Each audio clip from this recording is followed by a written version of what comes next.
Ah, my dear, so good to see you. One more time before the ball drops. How was your holiday? Good. I'm happy to hear that. Well, I do appreciate you returning to my humble home for a little cap-off of the number that is this year. Why don't you relax? I know it can be very cold at night, so I'll gather up the tea and be ready for an enjoyable time. Let the fire embrace you gently, like an angel of death. The CBS Radio Mystery Theater presents...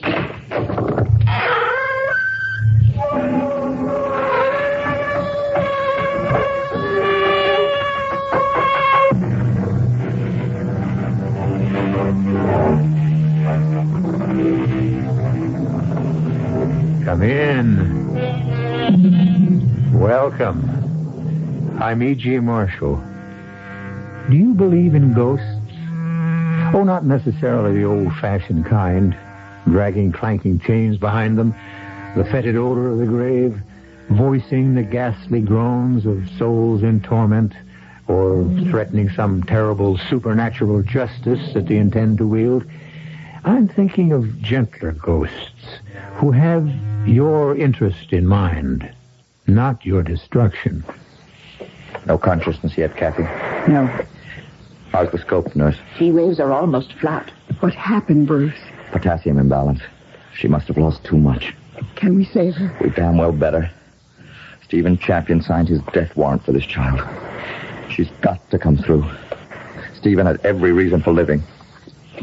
He's got to have a decent one for dying.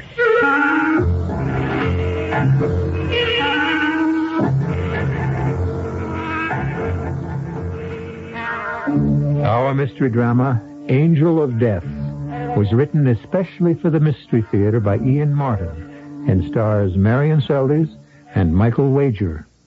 It is sponsored in part by Contact, the 12-hour cold capsule, and Buick Motor Division.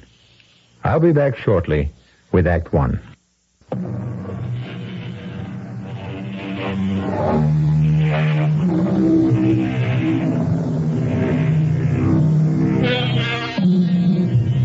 This is a story of the present and of the past, and in a couple of ways of the future as well.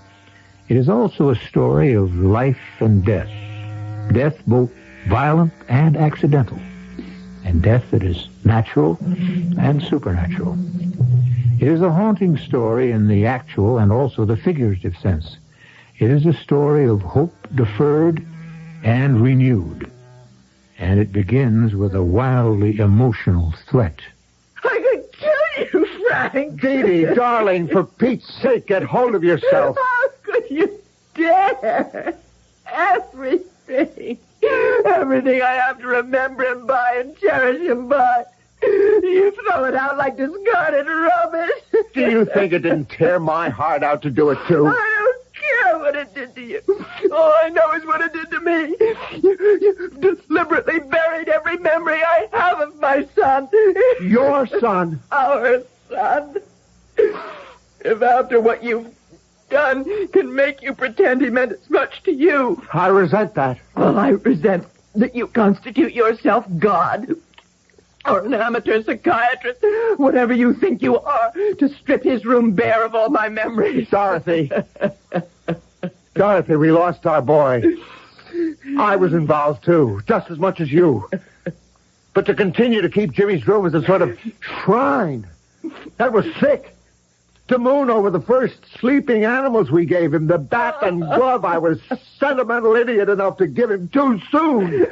To keep it all intact like little boy Blue's room as if he was coming back. That's what was destroying us and destroying you. It was my only one. He's gone. But the doctors all say... The doctors. With your background, you should thank them. All right, once they saved my life. What could they do for our Jimmy? There's a world of difference between being totaled in a crash like Jimmy was and being rescued by medical science. 15 years ago, you'd have been just as dead if it wasn't for... What a terrible thing to say. I'm trying to bring you to your senses. Good Lord, Dorothy, do you think I can stand by and see our marriage fall apart? Over a tragedy that should have and did shake us both to bedrock, but that we have to overcome. I can't, Frank. Darling, Dorothy, please, listen to me. We've lost Jimmy. He's gone. All I wanted to do was to clear him out of your mind because we can have other kids. No. There aren't any substitutes. You can't try to make life a simple little exchange like that. A substitute won't bring Jimmy back. Right. So why do you think I gave everything away of his, changed that unhealthy altar to a son we both once had into just another room in the house? I want you to forget Jimmy. I'll never forget him. Well, I didn't mean it quite that way. You don't understand. You're right, Frank. We don't understand each other any longer. I feel my life is over. You don't. So make the most of what you have left. Where are you going? Away. Out of it. A moment ago, I said a silly thing. I wanted to kill you. What I really should have said is I want to kill myself. Oh, I wish I had the courage. Because all I want to be is dead. Like my son. Dorothy! Dorothy! Where are you going?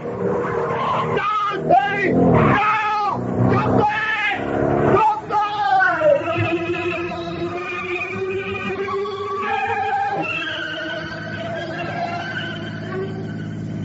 Please forgive me up there or wherever you are.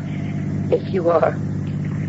I'm just coming apart and I don't know what could pace me back together. I don't even know what I'm doing in the car. Hurtling through the night too fast for this mountain road. Why should I want to kill myself? When I have a husband who's loving and kind. Even if he doesn't understand, I can't get over Jimmy's death. How can I blame Frank? And yet, to take all the mementos of my child away and give them to... What am I thinking? I'm mad. But face it, anyone who doesn't want to live anymore... Which, aside from being an insult to me, is a silly thing to think at 26 years of age. Who are you? I'm not quite sure anymore. Once I thought I knew. Now I don't. How did you get in the car? That wasn't my problem. I'm always with you, whether you see me or not. I don't understand. In a way, you seem like someone I might have known, but I don't actually recognize you. And still, I'm sure we must have met. Well, we did meet, but very briefly, a long time ago. Yes, and I feel I owe you something. No, I don't. It was just a fair exchange, your life for mine.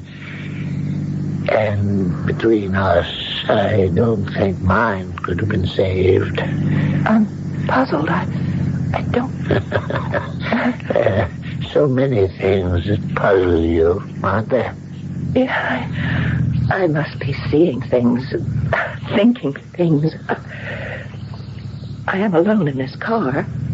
There's nobody else but me. That could be right. What? If you don't remember me, I guess I don't exist. You mean you're a ghost? Or something that haunts you. Well, why would you haunt me? Because you called. I called? Yes.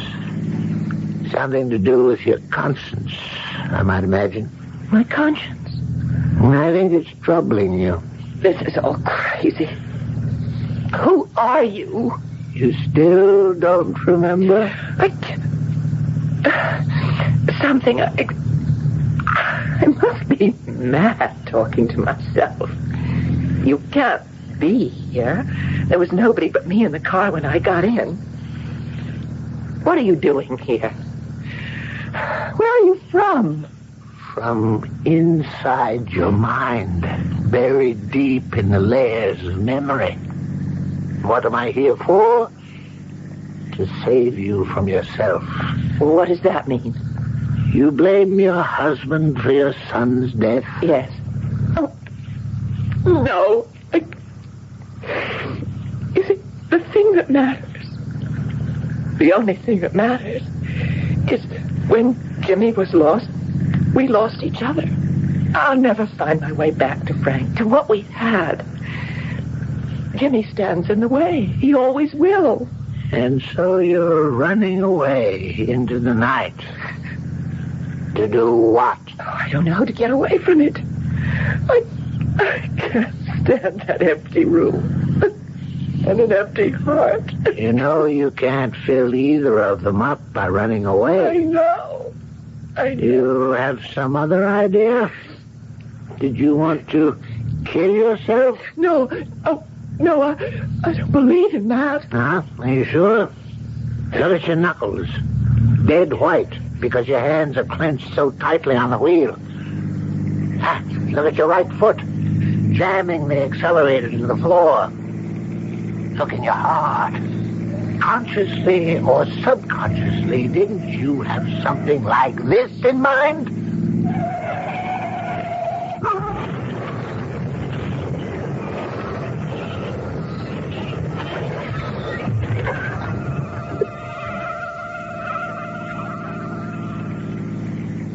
What happened? Nothing. Yet. I wanted to give you a glimpse of the future. And I did. You mean I'm going to crash? I mean, you could if you don't turn back. I can't. There's nothing for me either way I turn. I've lost it all. I just don't want to live. Well, I don't think that's quite fair to me. You? What claim do you have on me? Maybe I'd better light up the past for you. Open your memory and tell you why I have, not a claim, but shall we say a vested interest in you. 16, perhaps 17 years ago, you were a little girl of 10 with a whole life ahead of you. And I was quite an old man of, early in my 70s, with most of my life behind me. I never married Dorothy, and I never had a child. The nearest thing was a young man who was one of my medical students, and who, in the year that I'm talking about, was a pioneer in a process I helped to develop to save lives. Something taken for granted today, but in the late 50s, so new and so untried that it tied up 5 doctors who volunteered time for 8 to 10 hours at the stretch. I'll tell you about that later. That medical student I mentioned had just been made chief of surgical services of the Westfield Community Hospital here. And I was flying up to be at his wedding, to stand in loco parentis, since Bruce's father was dead. When suddenly the old man with the size decided to take a swipe at me. Good morning, Dr. Johnson. You're on page. I heard it. Thank you, nurse. I'm on my way to Dr. Harding's now. You're a lucky girl. Don't I know it? 3 days till the wedding. I didn't mean that. I meant you're the only one in this hospital can answer that summons without taking a deep breath. You think he's all that tough? He runs a tight ship. You, maybe he treats with kid gloves. Don't you ever believe it. When our new chief of surgery puts me on page, he wants the physician, not the fiancé. I'd better straighten up and fly, right? Come. Good morning, Dr. Johnson. Morning, Dr. Harding. Bruce. Kathy, darling. Every doctor's day should begin like this. I wish mine had begun as well. What is it? No wedding shopping this afternoon. We're both needed on the artificial kidney. I'm just calling the team together now. Who's the patient? One of our wedding guests. Outside of my mother, the most important one on my side of the aisle. Oh, not your old teacher, not... Stephen Champion. The top biologist in this country, maybe in the world. They just called me from the airport. He's on the way by ambulance. Thank God we're one of the first hospitals in the country to have the machine. Renal failure? Possibly terminal. Certainly without the support we can offer. Maybe it isn't that serious. Let's not kid ourselves, Kathy. I talked to Steve briefly. Damn the luck.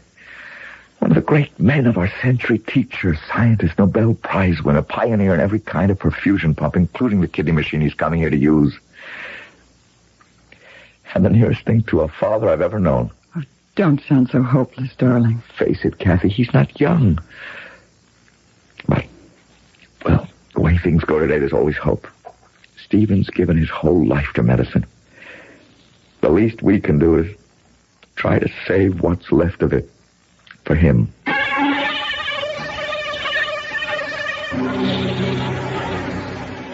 And so we have turned back from a story of the present for one in the not-too-distant past, and have learned who that quiet, understanding ghost that haunts and tries to comfort Dorothy Maitland is, or was.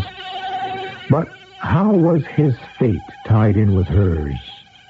When did he die, and how? And why his concern? I shall return shortly with Act 2.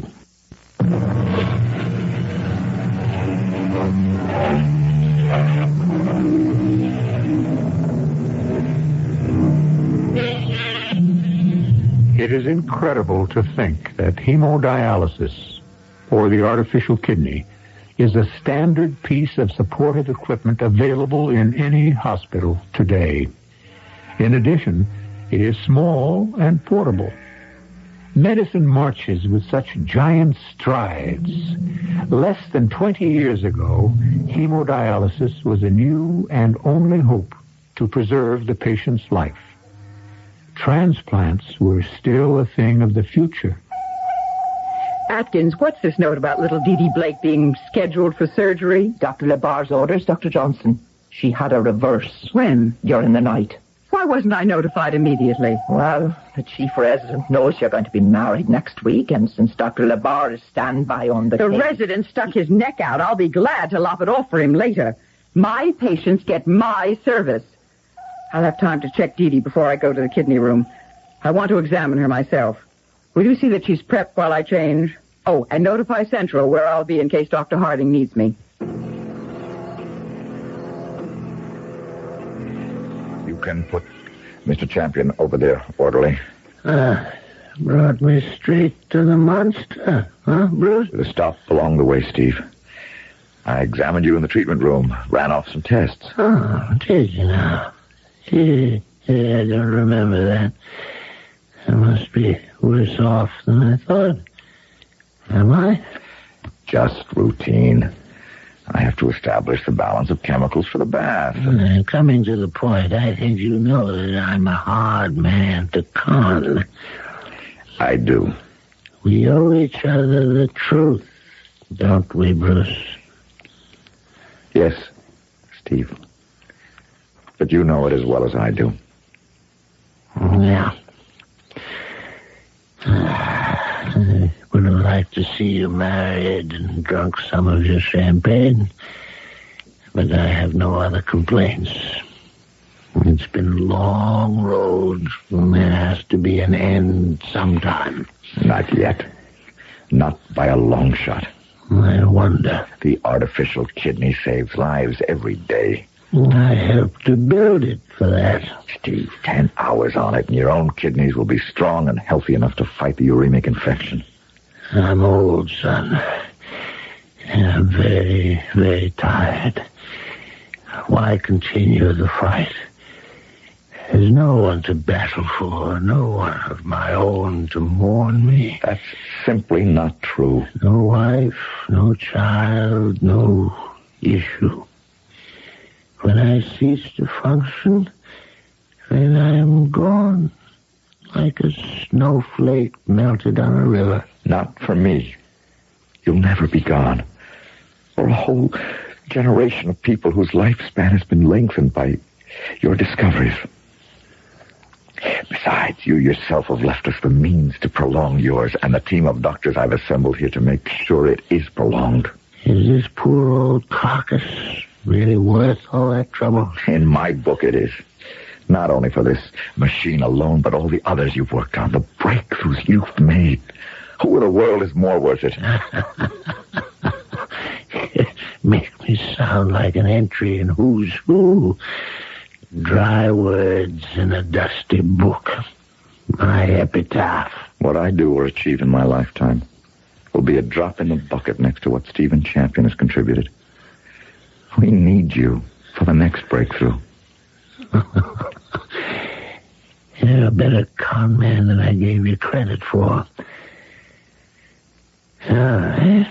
Bring on your cannula. Let's make a fight for it. That's the attitude. I'll go scrub to make the cut down. No, what? Excuse me. Kidney room, Dr. Harding speaking. This room is supposed to be zeroed out. Bruce, it's Kathy. Kathy, where the Sam Hill are you? We're all ready to go. You're keeping us waiting. I'm sorry, darling. I may have to hold up things a little longer. What does that mean? I'm up in Dee Dee Blake's room. Who? Oh, your favorite little patient, 513. Something's wrong. I need you up here, Bruce. Are you out of your mind? You know the one place I'm needed is right here. What is it? What I was afraid of started last night. Dr. Labar scheduled her for ops this morning. So? What do you want me to do about it? Even though it's technically my case, he outranks me. I want you to countermand that order. Why? Because I think she's in no condition to stand surgery. I'm convinced I know what she needs, and that's a decision you're the only one who can make. Oh, Kathy, for Pete's sake, let's not start our life together with you taking advantage of the fact that I... Dr. Harding, this is Dr. Johnson talking to you, and this is an emergency. All right, it had better be. I'll be right up there to see for myself. Steve, small crisis. Give me 5 minutes. I've lived for 73 years, Bruce. I guess I can hang on for 5 more minutes.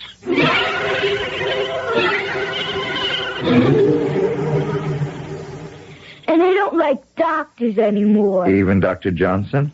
Oh, not her. We're forever friends. We're also perennial pals, solid sidekicks, and bosom buddies. It's a game. You have to be illiterate to play it. That's with an A, not an I.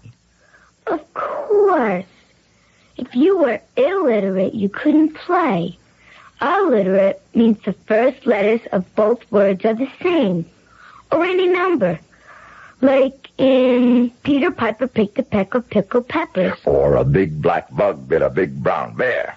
That's pretty good for a man doctor. And you're pretty smart for a 10-year-old.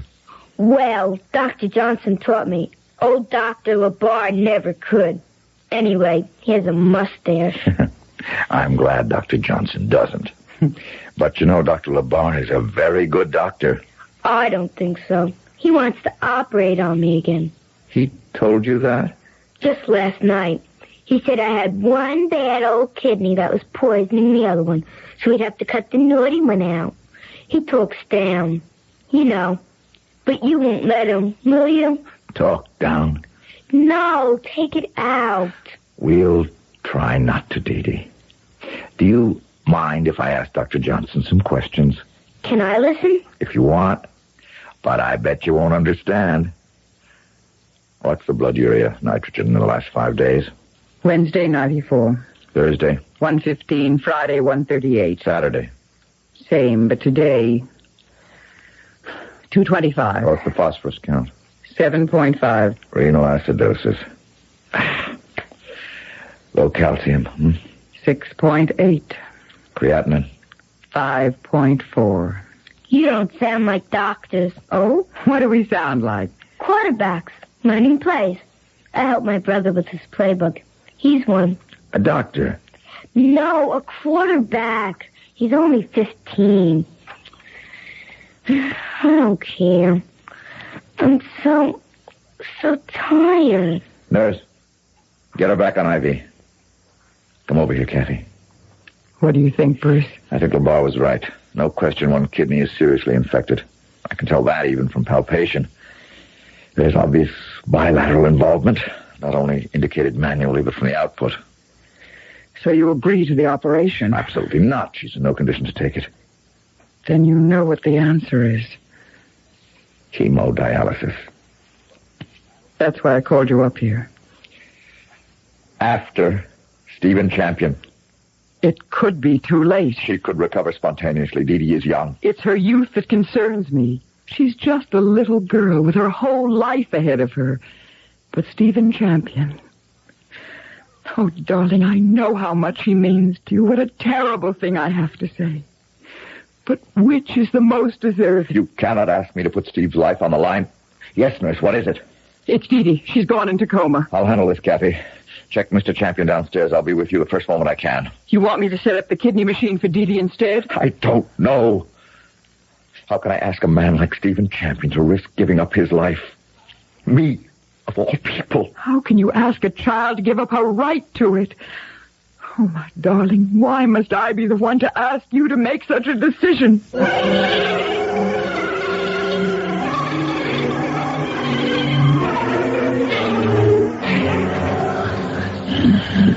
Just a little oxygen, Mr. Champion. Nothing to be afraid of. I don't need it.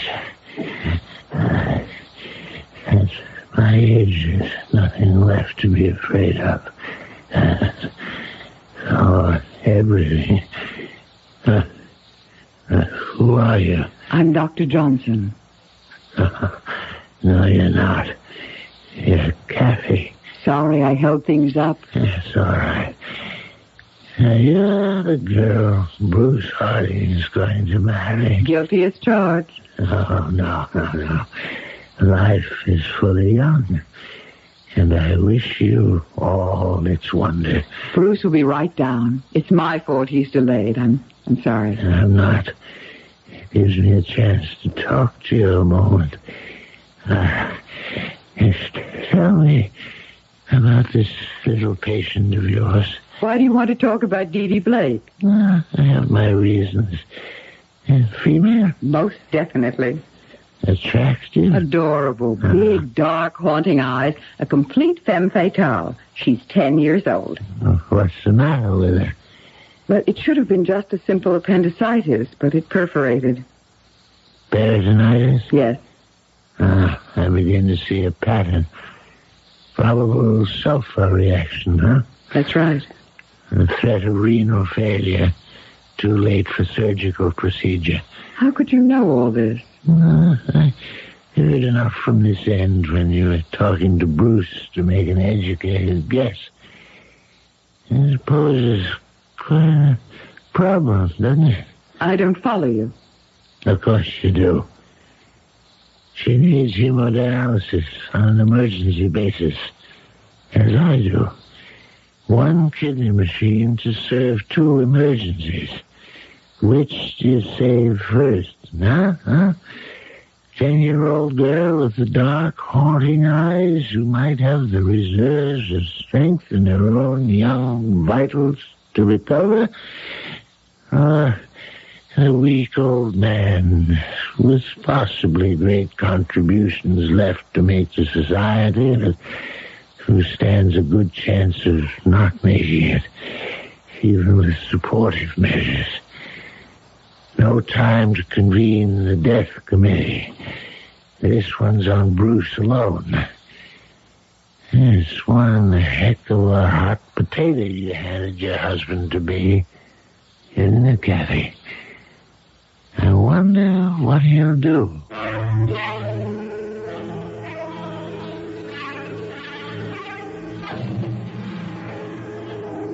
The old man's blue eyes are still piercing under the shaggy brows, in spite of his weakness.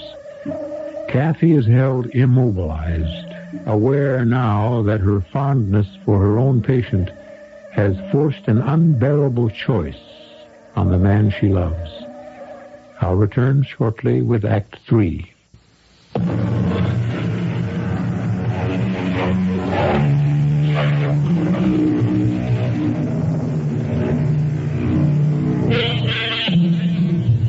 As Kathy, her breath still caught in her throat, stares fixedly at the shrewd old man who has stated the dilemma Bruce faces, her brain fumbles to think what she would do in his position.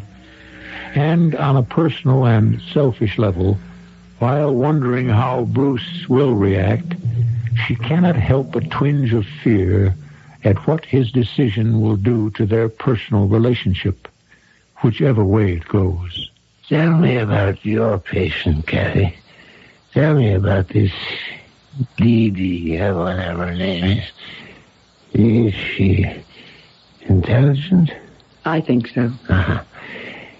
And what contributions do you think she can make to society at large? It's a little too early to tell. Huh? Is it?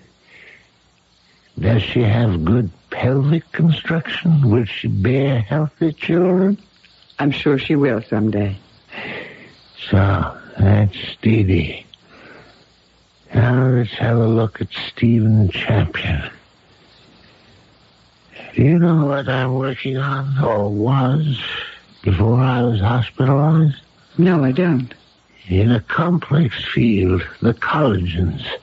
But I won't explain except to say that the breakthrough I believe I am near could mean all the difference to thousands, to countless lives. Well, I'd like to be a part of that. I don't blame you. Well, not so much for myself, but if it doesn't sound too stuffy, for humanity. I knew that's what you meant. And there's also the thought that for faithful service, a man should be entitled to ask for a reward. Isn't he? Yes. Particularly when the reward is the use of something he pioneered and developed. There's no question. And totally on the personal level, I want it to be at your wedding more than anything else I can think of. Because Bruce Harding is the closest thing to a child I ever... I think you've proved your point, Mr. Champion. Have I? Yeah, there you are at last, Bruce. You ready to start? Stephen, Well, come on, spit it out. You know the artificial kidney can be the difference between life and death. You know that as head of the team, I must decide when and on whom to employ it. You want to tell me that there's a child who needs it just as much as I. Let's stop wasting time. Get her in here and get started. I'm not asking you to make the decision. Of course you're not. I'm telling you. If it came to that point, you'd make the decision. In fact, you'd already made it, hadn't you? Oh, Stephen, You know damn well you had. And I heartily concur. Anyway, you can't hook me up to that contraption unless I agree. And I don't. But I thought that you... Oh, Kathy, my dear, I only took you over the hoops to make sure you knew the kind of guts it took for your husband to make this decision. And what a good man you're marrying. Now, let's get that little girl down here. And you, too, listen to me, both of you. You pull her through, or I'll never speak to either one of you again. Is the bath ready, Kathy? Yes, Dr. Harding. Had enough time for diffusion, nurse? All set. How's your picture on the cardioscope, Dr. Mason? See for yourself. I don't like those T waves. We'd better get started. I'll make the cut down. Are they going to put me in that big tub? No, dear. We're just going to attach you to it so it can take all the poison out of your blood. How could you attach me?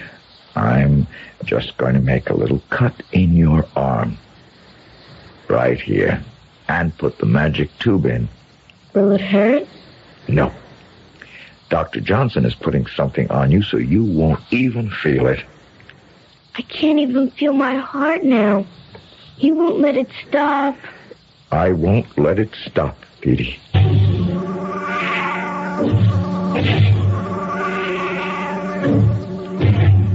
How long have they been down with the little girl, nurse?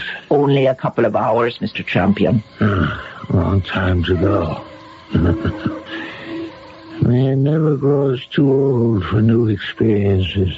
For the first time, I know what a father goes through waiting for the birth of his first child. A new life for Dee, as if she was born again. And I had a part in it, almost as if she were my little girl. That's right. Close your eyes and rest. No, not to rest. To pray.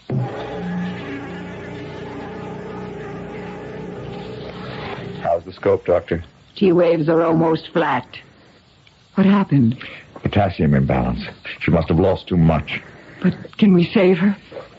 After all that's happened, we'd better. Let me listen. Arrhythmia. How high do you want the potassium? 5? The way the EKG looks, bring it to 6. Let's see, what's the atomic weight of potassium? 39 plus. Chlorine 35, so in a 100-liter bath, that makes it 8 grams, right? Go to the head of the class. You've got it. Now we wait. Why does diffusion have to be so damnably slow? You sure it was potassium? Damn well better be. We'll have lost 2 patients. It's 100 to 1 Stephen signed his death warrant for this child. She has got to come through. Stephen Champion has every reason for living. He's got to have a decent one for dying.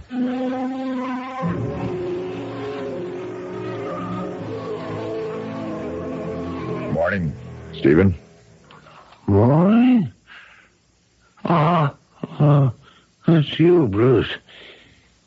When are you going to hook me up to that infernal machine of yours? You were on it for 10 hours last night. I was? I don't remember. But I'm afraid it didn't do much good. The old kidneys are too far gone for that. Someday, soon, we'll make one of those breakthroughs, and you'll be able to fit me for a new set. Or one. One would be enough. If a transplant were only possible. Yeah, but it isn't yet. I'm tired of talking about me. How's the little girl? She came through with flying colors. We'll save both her kidneys. There's a nice thing. And the sad thing. What do you mean? I'm a lifesaver. Well, in actuarial figures, I am a statistician's delight because I've improved percentage figures on life expectancy in a lot of fields. But of all of them, whoever they were, I never got to know one single human being whose life my research ever saved. There's one you can meet if you want. Dee. You saved her life directly. My best promise of whatever immortality I'll have. Yes. With all my heart, I want to meet Dee.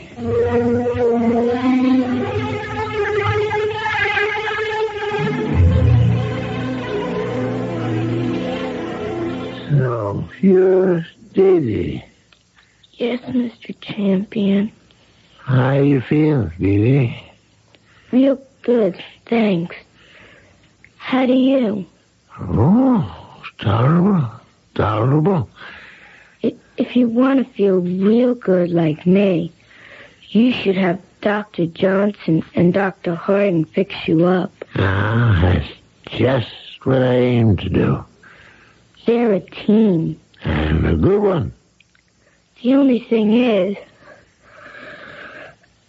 they take an awful long time, and a person gets pretty tired. Maybe it's time for you to go, huh? Well, I don't mean to be, but I am real sleepy. Come to think of it, so am I. Bye-bye, Dee Dee. Bye, Steve. Get a good long rest. Sleep tight, Steve. That's just what I'll do, Dee Dee. You can take her upstairs now, nurse. And close the door. Bruce. Mr. Champion. I know, Kathy. Steve? Sleep tight, Steve. No woman ever said that to me but that little girl. When I never had. We've got to get you back on the kidney. Wouldn't help. It doesn't matter. Let the rest of them find the breakthroughs. I'm happy. You may be going to get married, Bruce, but I beat you to it, boy. Beat me to what? Handing out the cigars. I finally became a father.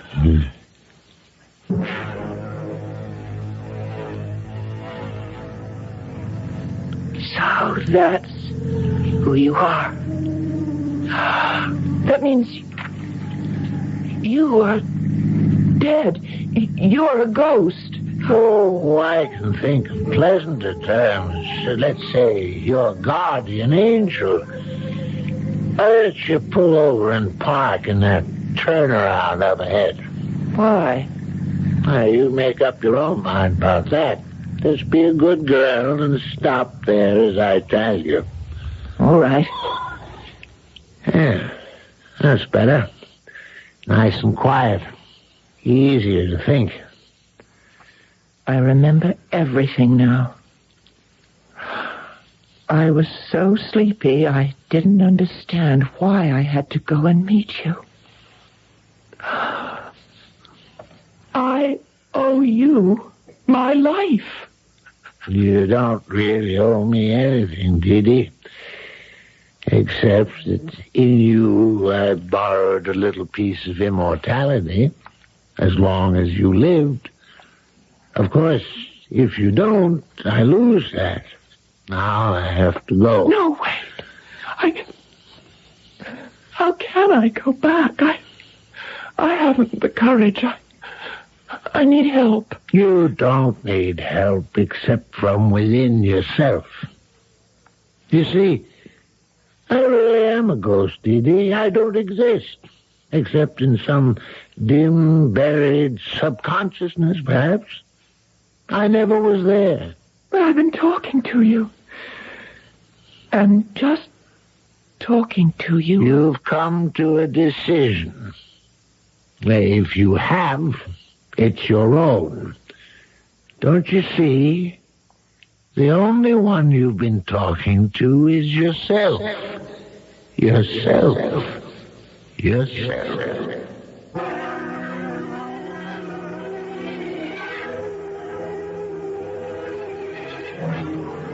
Where have you been? I've been out of my skull. I didn't know what to do. I was just about ready to call the police. Frank, just hold me. Don't say anything. Oh, I'll hold you. Don't ever worry. I'll hold you so you can never run away again. I never will. Let's go inside. Home. And start all over again. Of course, dearest. You must be terribly tired. You're worn out. No, darling, no. I have a new lease on life. I'm looking for a new little boy who's going to be called Stevie. I'll even settle for a girl. We'll call her Stephanie. Come on, darling, come, Frank. Where? You and I are going to build another piece of immortality for someone. You and I are going to have a new baby.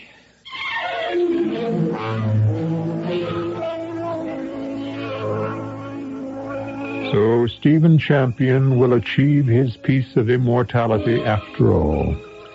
For the only sure life after death is the memory of us.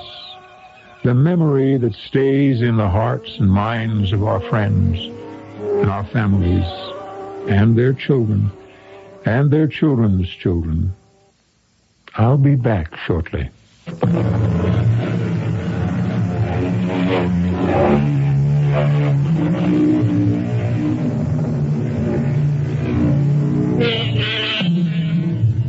Did Dee Dee really see a ghost in the car?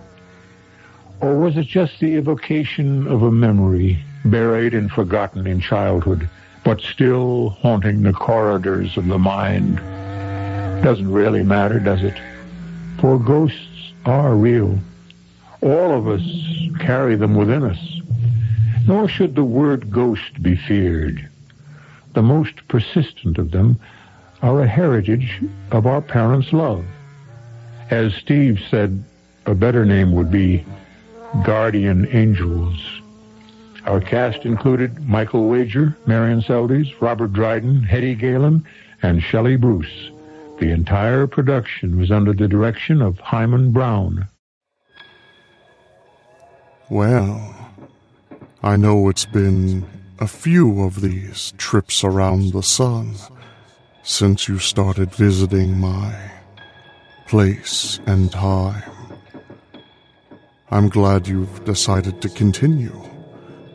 I do so enjoy our visits, as they are always interesting. In a way, it feels like it was meant to be. Like the wind brought you here. As if the world were calling all souls. Quiet, please. Quiet, please.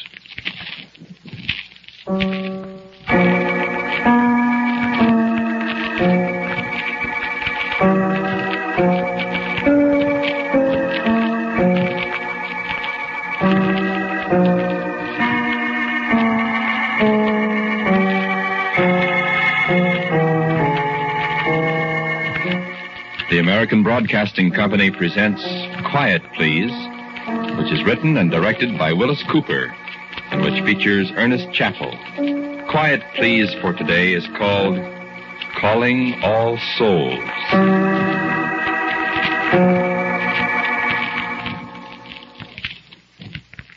I tell you what happened last Halloween, or All Souls, or All Hallows, or whatever you call it in your part of the country. I bet you can't guess where I was. Well, I was a couple of places. But where I started, I was sitting in a tight little room in a great big house. You ever been west? Well, you know when you cross the Mississippi River on the Santa Fe from Illinois to Iowa, about 4 or 5 hours out of Chicago, Fort Madison, Iowa? Ever notice that great big place right alongside the riverbank to your right? The big high walls and the towers and the big gates. That's right, the Iowa State Prison. That's where I was last Halloween. In a little cell. Oh, very comfortable. All by myself. Waiting. And not much more time to wait. Sure. The death cell.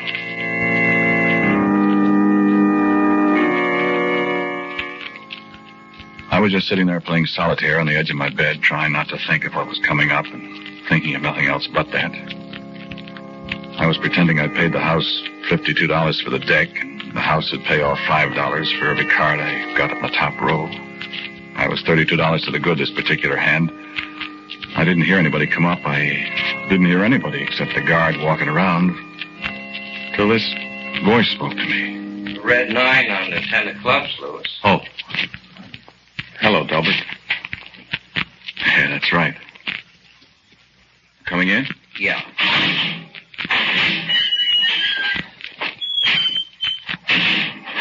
How are you? I'm all right. So far. How are you? All right. Sit down. Yeah. No soap, huh? Turn this down. That's right. What'd he say? Oh, a lot of things. What? What's the difference? He said no.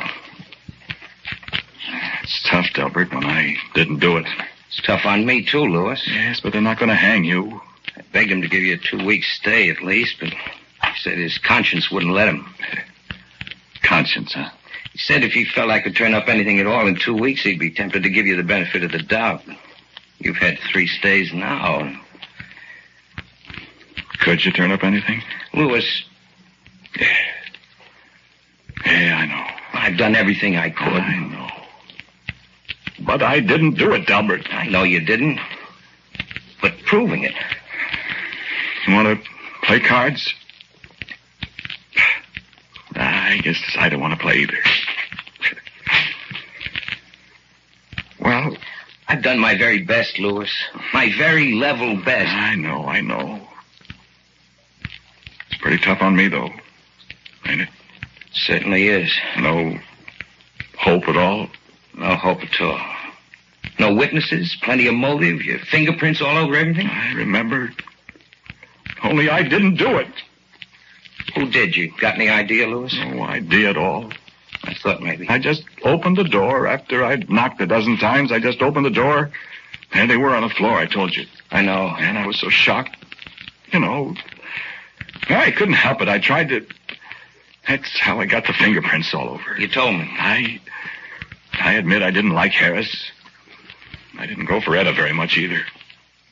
But I didn't kill him, Delbert. You told me. I just went out there to ask him to let me have however much he could of that $2,000 he owed me for the pigs. You should have made all those statements about how you were going to get the money or else. I know it. I shouldn't have gone through his desk looking for the money either. I don't know why the dickens you did that. Well, I don't know either, but I said I was shocked. I just thought this was a good way to get the money if I could find it. Nobody would know, I figured. I knew if I didn't get it then, I'd never get it. They were lying there on the floor. Louis, listen, it was pretty hard to convince a jury you didn't do it with them lying on the floor and you going through the desk and blood spots on your suit and everything. I know it, Delbert. I was crazy to do it. But I didn't murder him. I know that, I told you. Delbert, are they sure not going to hang me? Unless what? They discover new evidence. Where are they going to discover that? They'll have to do it awful fast. Where are they going to discover it? You tell me. There isn't any more evidence. Whoever really did it covered his tracks too good. I'll say he did. Oh, you smooched it up fooling around? Oh, my gosh, Delbert, I was just trying to see if I could help. And seeing if you could find the money Harris owed you. Well, I know it was foolish, but... Honestly, Louis, now, you wouldn't expect anybody in his right mind to believe your story. But it's true, I tell you. I know it's true, but I couldn't make the jury believe it. Or the governor. How do you know it's true? What? How do you know it's true? Why, I just know it, Louis. I've seen murderers before, you know. You don't think I'm a murderer? Of course not. Delbert, don't you really think there's a chance of uncovering some new evidence? Really? I think the only people who saw the murder, the only people who know who did it, are Harris and Etta themselves. But they're dead. That's right. They're dead, Louis. Look, what I stopped in for, you want me to ask Father McIntyre to come round and see you now?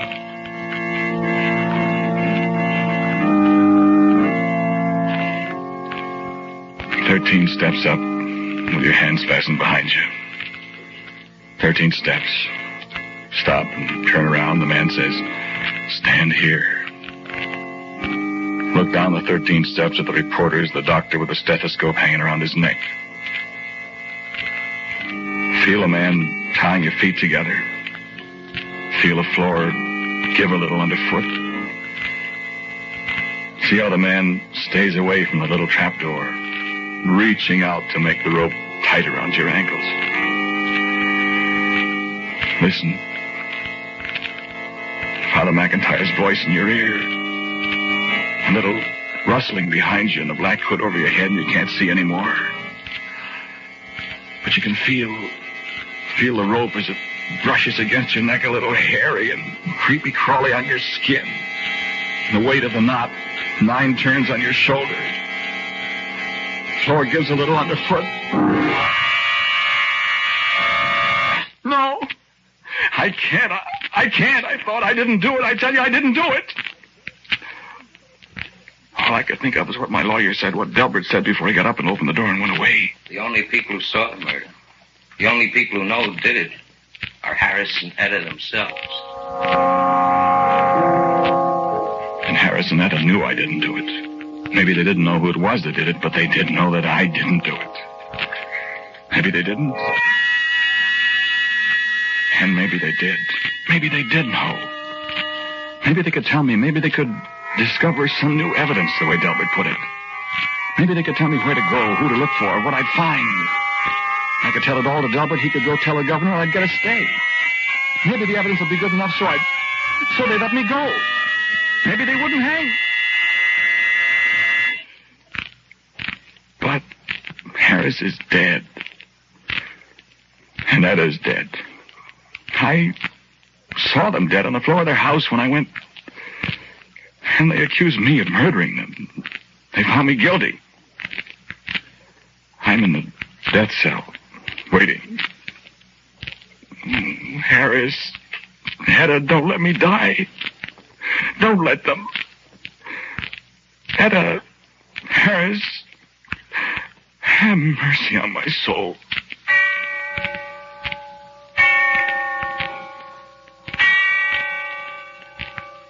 And when I heard the bell tolling somewhere in the distance, I remembered. I remembered what night this was. This was All Souls' Night.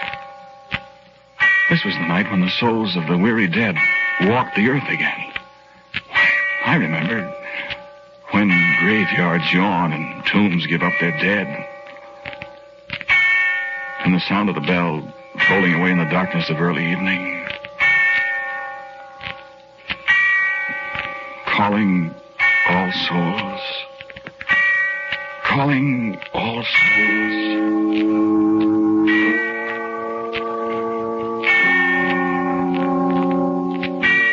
And I wondered if my soul had to leave my body when I walked up the 13 steps and after, if my soul had to leave my body then, why could it not leave my living body for a while and go seeking after the others that stepped from the tomb this night?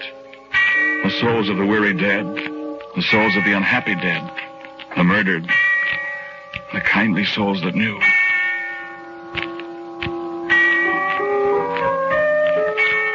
Then I sat down again quietly. The fit of deadly terror was gone for a moment. I was exhausted and weak. I closed my eyes and the sound of the distant bell faded out as I thought. Why can't it be possible, I thought. All these things are not mere superstition. There's some foundation in every belief, I thought. I can't die. I'm innocent, I thought. And only those two know the truth. Calling all souls, I repeated again to myself. Calling all souls. And I stood up.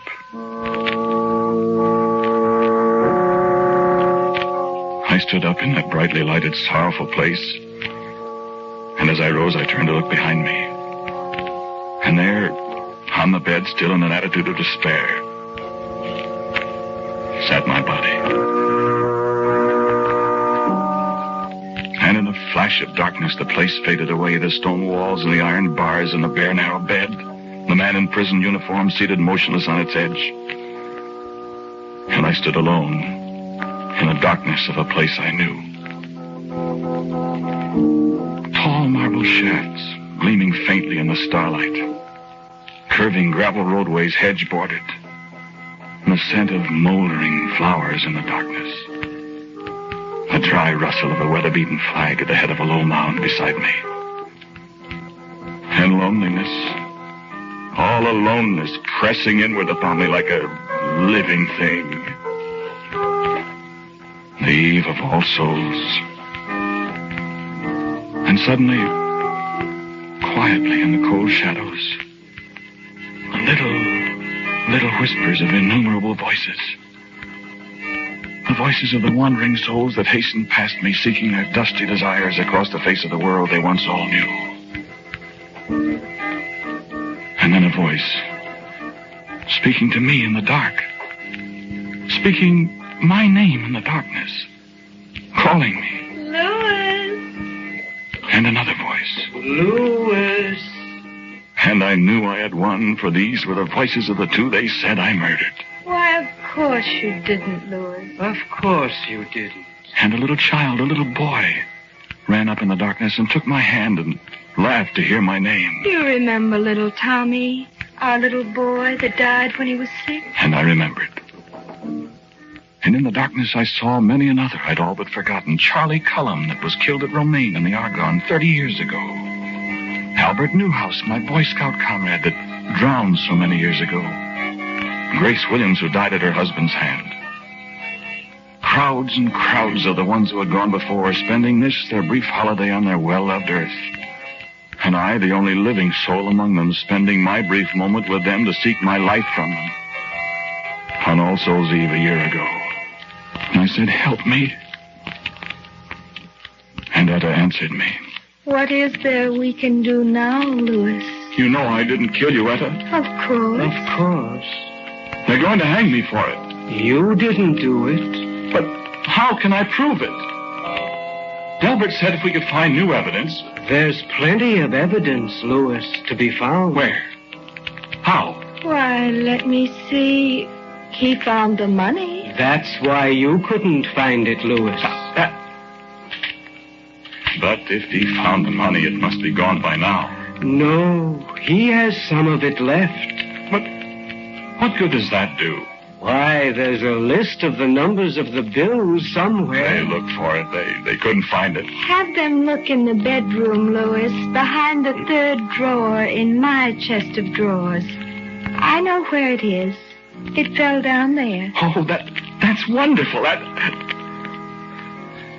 But what good will it do now? Unless you tell me. There's plenty of evidence, Louis, if you'll just look for it. He ripped his coat on the catch of the living room door. There's threads there that could be identified. You know who did it? You know who did it? Yes, we know. Yes, we know. Then tell me. Tell me, and I'll see. Delbert will see that he confesses. Look, I tell you they're going to hang me for it. Do you hear? Tell me. Oh. And you still hate me. And you haven't learned mercy since you're going to let me die because you hated me while you were alive. Louis. You're going to carry it beyond the grave. You're going to keep it to yourself and let me hang. You hated us, Louis. Yes, I hated you and I hate you now. Ghost or no ghost, soul or no soul, No, Harris, have pity on me. It's all over now. There's no use hating me. Don't you hate the man that killed you? Don't you? No, Louis, no. We don't hate him. But you hate me. You're going to let me die. You know I'm innocent. You're going to let me die just because we didn't like each other on Earth. Louis, listen to us. There's no such thing as hate anymore with us. Then why don't you give me a chance to live? Go back, Louis. Go back to your body. Go back. Go back. To die. Dying isn't so bad, Louis. You don't see any unhappiness among all these souls, do you? I don't want to die. You'd rather save your life for a while at the expense of somebody else's life? But I'm not guilty. And he is. Go back, Louis. Go back. I won't go back till you tell me who killed you. Listen to me, Louis. You're tampering with things that you have no right to know. Your soul has left your body before its time. You have come upon secrets that no living man should know. Your body is waiting for you. Go back to it while there's time. While there's time. It is only this one night that souls may walk the earth. And when morning comes, well, when morning comes, if you are still here, Louis, I can make you no promises. Go back, Louis. Tell me the man's name. No, Louis. No, it's none of your affair. None of my affair. Don't you understand what I said to you? They're going to hang me. None of my affair. Listen. There was no need for you to send your soul out seeking us, Louis. I don't get that. We have been waiting for this night, Louis. Well? Tell him, Harris. He will have to come with us now. Yes, that is the law. You should not have come here. Louis, there is still time, but only a little time. If you go back now... I won't go back. I won't go back until you tell me. You have no right here, you know, Louis. But I'm here. And now it is too late. Yes. You will have to come with us. Where are you going? Tell him, Harris. We are going to visit the man who murdered us.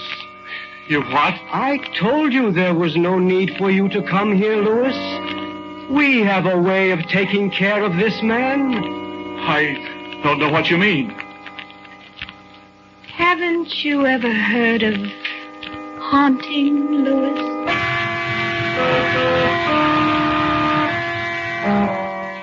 Come with us now, Louis. No. You must come.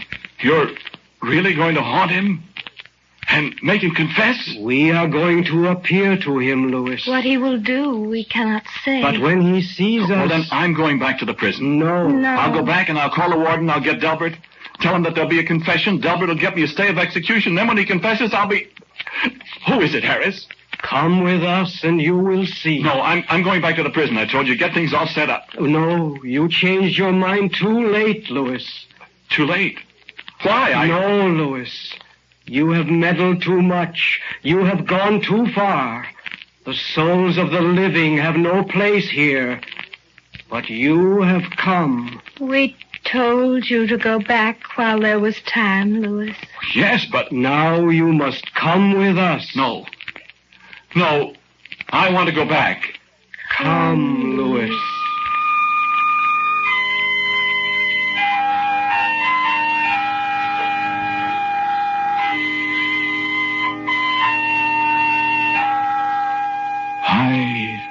High up over the face of the sleeping, starlit world with the tiny lights of the living far below us. The broad, peaceful farmlands, the sleeping cities, the broad breast of the great river far below us. The universe throbbing with strange, compelling song.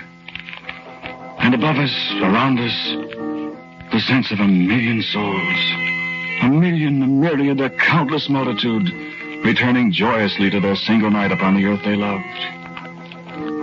And I looked up in the clearness of the haunted night, and above me, the endless pathway of the Milky Way glowed with a strange splendor.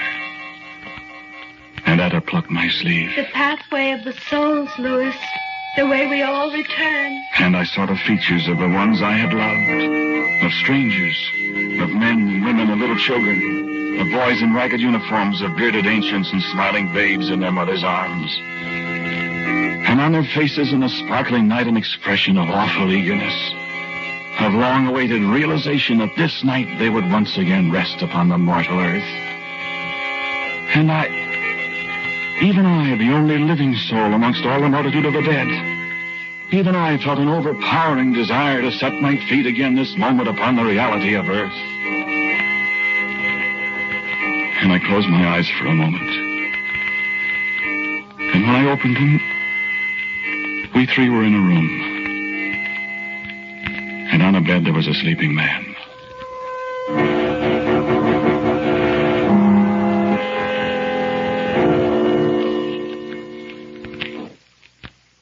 Where are we? Is this the man? This is the man. This is the man. Who is he? Go and look. No. Go and look. I don't want to. Go and look, Louis. You must go and look, Louis. He lay there, sleeping as innocently as any child. The covers were drawn up about his face as if he were shutting out some childish fancy of boogeymen in the dark. But I knew him for a wicked, guilty man. A man who held my own life in jeopardy. Look at him, Louis. Look at him, Louis. And I lifted up the comforter that hid his face and bent down to look at him.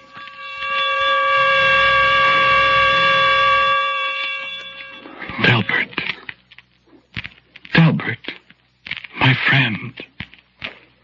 The man who had defended me in the courtroom and lost. The man who had gone to the governor. Or had he gone? To plead for my life. Delbert. The man who told me, of course I know you didn't do it. Of course he knew. He alone of mortal men knew the murderer.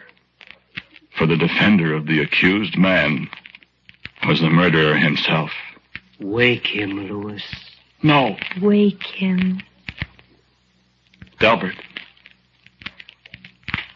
Delbert. Delbert, wake up.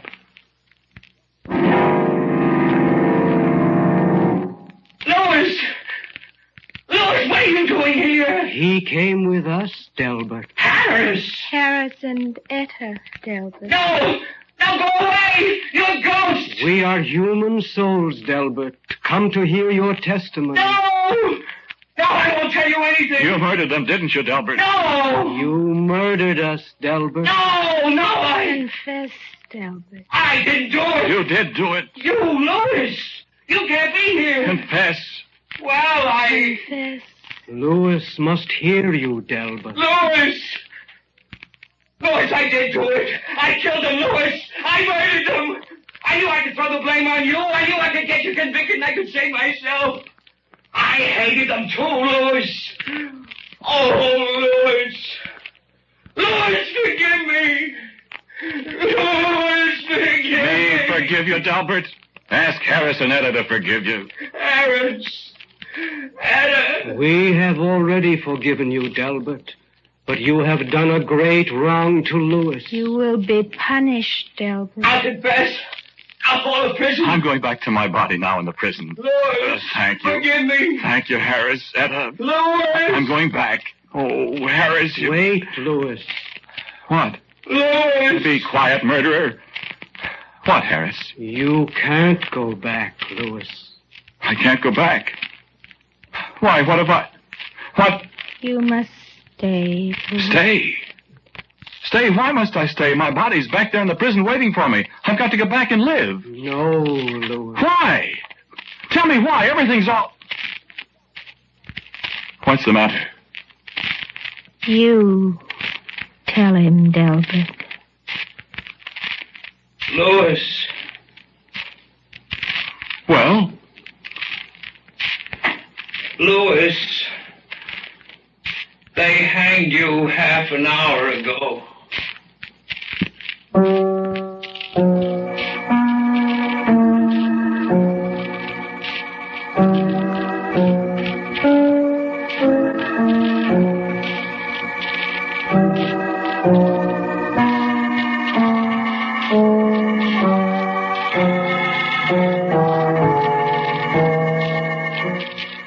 The title of today's Quiet Please story is Calling All Souls. It was written and directed by Willis Cooper, and the man who spoke to you was Ernest Chappell. And Kermit Murdoch played Delbert. Harris and Etta were respectively Ralph Schoolman and Mary Patton. Mr. Cooper and I are very grateful for the superb efforts of Albert Berman, who was always responsible for our Quiet Please music. And so, until next week at the same time, I am quietly yours, Ernest Chappell.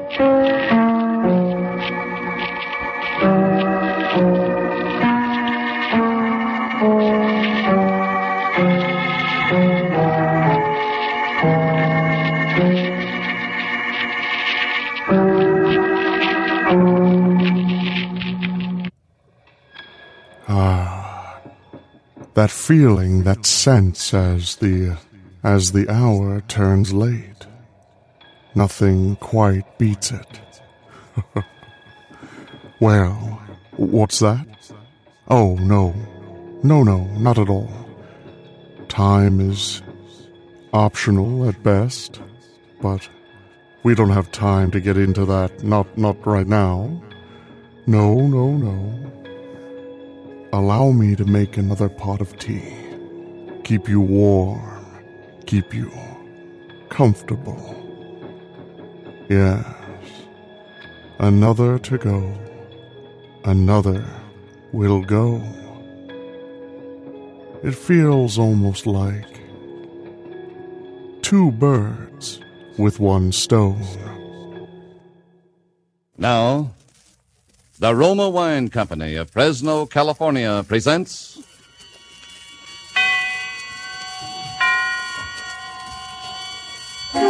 Suspense. Tonight, Roma Wines bring you the suspenseful play called 2 Birds with 1 Stone, starring Mr. Dana Andrews.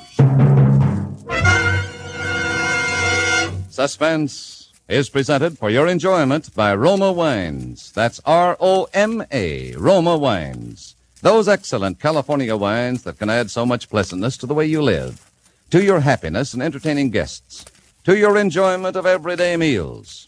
Yes, right now a glassful would be very pleasant, as Roma Wines bring you a remarkable tale of suspense. And with 2 Birds with 1 Stone, and with the performance of Mr. Dana Andrews, Roma Wines hope indeed to keep you in suspense.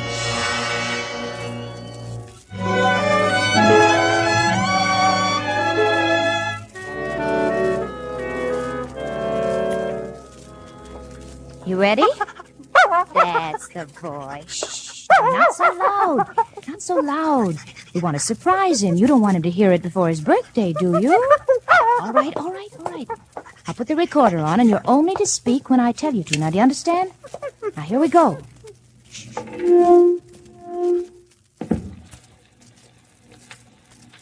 Walter? Hello, Walter. This is Eleanor, Walter, and this... Speak. This is Tracy, and we're saying happy birthday from your loving wife and your faithful dog, Tracy. Isn't Tracy a smart dog, Walter? He can talk, can't you, Tracy? Speak up. Tell us everything you know. You didn't know Tracy could talk, did you? But he can. He knows lots of things. Tell us everything you know, Tracy.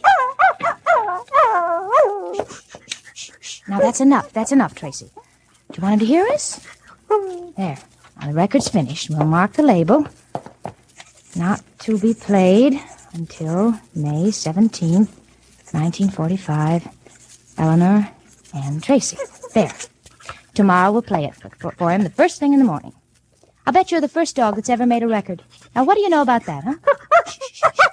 No. Eleanor. Yes, dear. What are you doing? Oh, nothing. Just waiting for you. What's all the racket about? Just Tracy and I roughhousing. I wish you wouldn't do that when I'm trying to write. I'm sorry, darling. I thought you were finished. Well, I'm not. Just said you'd work till 11, then we'd take Tracy for a walk. It's after 11 now. I didn't think I was going to get stuck. Oh. We be long? How do I know how long I'll be? It's hard work for me to write a play. I'm not Tolstoy. I'm sorry, darling. I just can't seem to say anything anymore without getting on your nerves. We didn't used to be like this. Maybe we're not like we used to be. Poor Tracy. He wants to go. Well, we'll never go unless I get that second act curtain fixed. I wish I could help, dear. Maybe you can, Eleanor. What would you say if you were thinking of committing suicide and you didn't want anyone to know exactly what your plans were? What would be the last thing you'd say to your husband, for instance? I don't know. I never thought about such things. Shh, Tracy, boy. Walter, couldn't you work it out tomorrow? You'll be fresh in the morning. I said I'd finish this, and I'm going to, if it takes all night. Well, then Tracy and I'll have to go for a walk alone. Come on, Tracy. Come on, boy. Oh, Eleanor, you said you wanted to help me. Well, if I thought I could. You helped me the other day. Only with what your leading lady's dress looked like. About the suicide. Oh, first of all, why is this girl committing suicide? She's tired. Bored. Oh, darling. No wonder you can't make it convincing. People don't just commit suicide because they're bored. Yes, they do. People do even worse than that when they're bored. Well, Walter, I've been bored lots of times, but I've never even thought... I can see you're not going to be much help. I'll help you, honey. What's the girl like? She married? Yes. Is she in love with her husband? Well, she doesn't know anymore. How could she not know? Eleanor, you may not understand her, but you've got to take my word for it. Well, let's see. Would she say... Eleanor, let's try it this way. You know, sometimes the very first things you think of are the best. Just say whatever you think she'd say without stopping. You know a little about the character. Just say whatever comes into your head. Now, try it. I won't interrupt you. All right, but... Oh, Eleanor, did they fix the recording machine today? Yes, yeah, why? Have you tried it out yet? No, I was just going to. I'll tell you what we'll do then. We'll try it out by cutting a record of what you say now. It'll be spontaneous, unrehearsed. I've thought too much about it. Maybe that's why I can't do it. But yours will be fresh, and we'll play it back and change it and work on it after we hear it. Well, wouldn't it be better, darling? Please, try it my way, before you have a chance to think too much about it. Oh, come on. Oh, you've got a record right there, haven't you? Is there anything on it? Well, one side's blank. All right. Come on. And, make it emotional. Convincing. You ready? All right, go ahead. Maybe it's foolish of me to do what I'm thinking of doing, but I don't see any other way.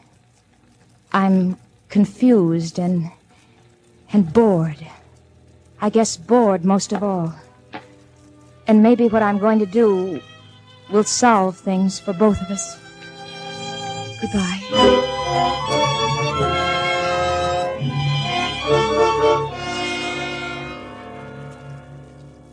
That was good, Eleanor. I can get a lot of ideas from that. Is that the end of the record? Yes. You see, you have helped me after all.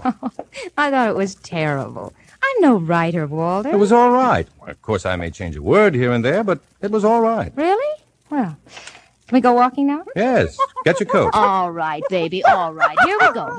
Eleanor, would you mind if we left Tracy? Huh? Oh, why? I feel so tired. I thought I'd like to stop at Joe's for some coffee. We can take him in with us. No, we can't. You remember what Joe said last time we had him in there? Oh, yeah, I'd forgotten. I don't see why he has to act that way about dogs. We just spoiled Joe. Just because he gave you music lessons as a child, he thinks he can treat us any way he wants. Now, Eleanor, he has his customers to think about. People don't like to have dogs hanging around an eating place. It isn't Joe's fault. Oh, poor Tracy. He knows he's not wanted. Well, that's the way Joe feels about it. We'll only stay a few minutes, and then we'll come back for Tracy. All right, I suppose we have to. Tracy, you wait now. We won't be long, then we'll come back for you. Oh, we'd take you now, boy, but we can't. Look, Walter, it's almost as if he understands. Yeah, I expect him to up and answer you one of these days. Oh, come on, huh? Let's go so we can hurry back. We'll only be 20 minutes, boy. Did you see him look at the clock? I thought I saw him look at his wristwatch. Fool, come on.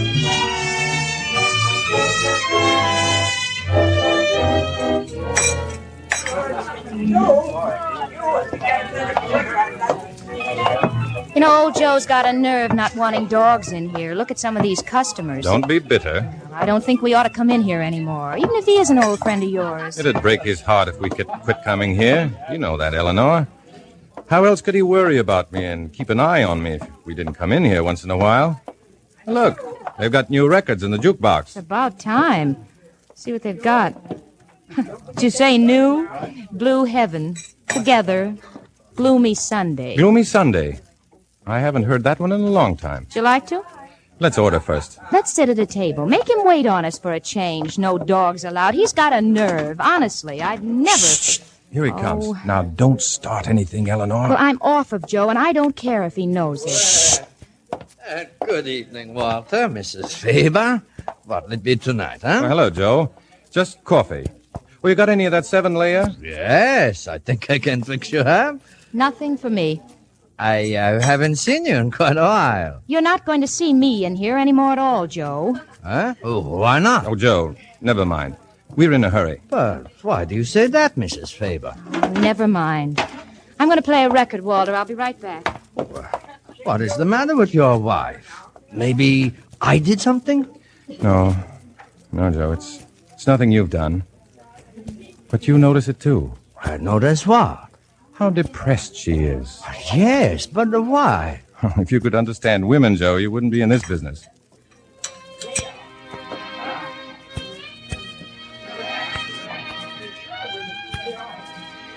Well, that record she's playing. In Hungary, we call that the suicide song. Bring us some coffee, will you, Joe? Maybe that'll pick her up. Yeah, all right, Walter.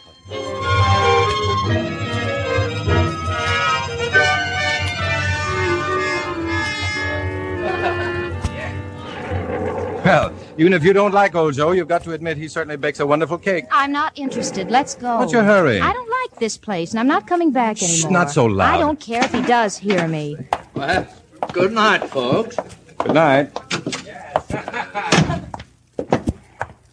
Where are you going? We have to go back after Tracy. Look, Eleanor, it's starting to rain. If we go back now, we won't get our walk in at all. Oh, Walter, but we promised him. Let's just run down by the wharf, shall we? And if it doesn't rain too hard, we can go back for Tracy. Oh, maybe you're right. Gee, it is beginning to come down. Come on. The river's wonderful when it's raining. Well, maybe we better go back. We won't get wet if we make it a quick one. Come on. Walter, let's go back, Walter. Come on, Eleanor. Come on. Walter. Walter.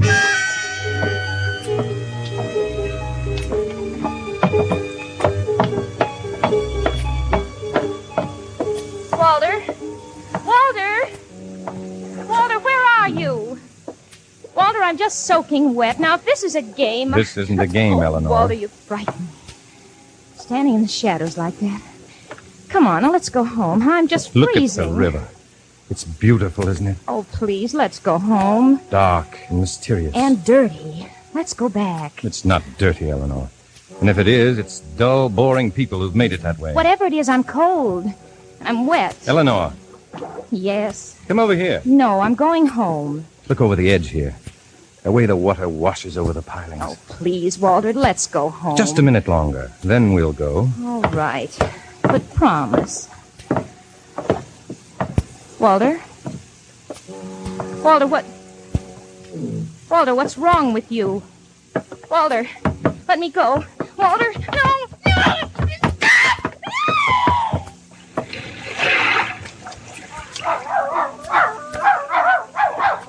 Tracy!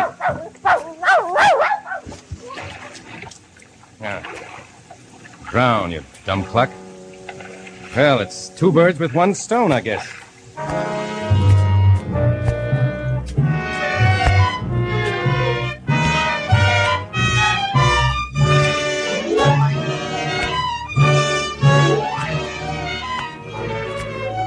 For Suspense, Roma Wines are bringing you as star Dana Andrews, whom you've heard in the first act of Mel Donnelly's 2 Birds with 1 Stone, which is Roma Wines' presentation tonight of Suspense.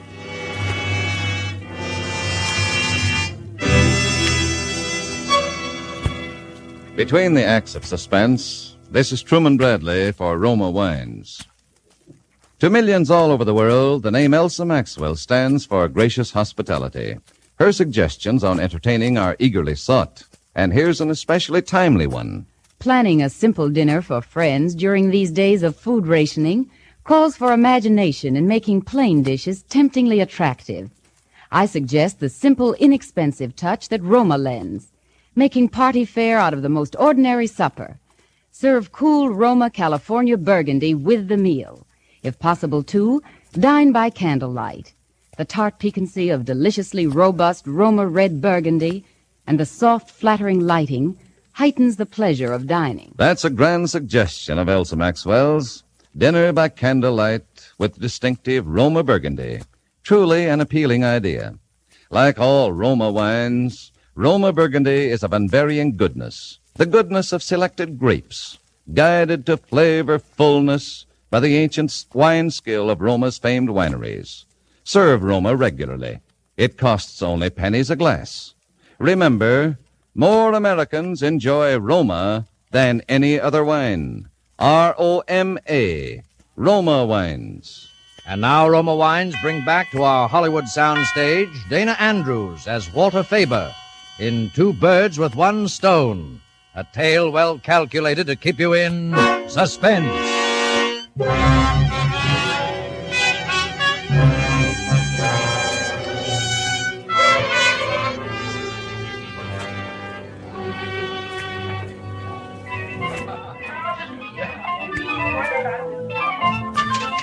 Joe! Oh, what's the matter, Walter? Have you seen my wife? Well, not since you were here a while ago. She's disappeared, Joe. What do you mean? We went for a walk after we left here. In the rain? She insisted. You saw how she was acting. Yes? Well, she got away from me down by the wharf. I couldn't find her. I thought maybe she'd come back here. I haven't seen her, Walter. Joe, will you help me try and find her? Oh, sure. Nick, I'm going out. Take over, will you? All right. I can't think of any other place to look. What am I going to do? She will turn up. Don't worry, Walter. I don't know. She's been acting so strange lately. What about the dog? What do you mean? Was he with her? Well, yes. Yes, he was. She'll be all right then. You look after her. Let's go to your apartment. She might have gone back there. Might as well, I guess. But she was sore at me. I don't think she would have gone back home. We'd better have a look anyway.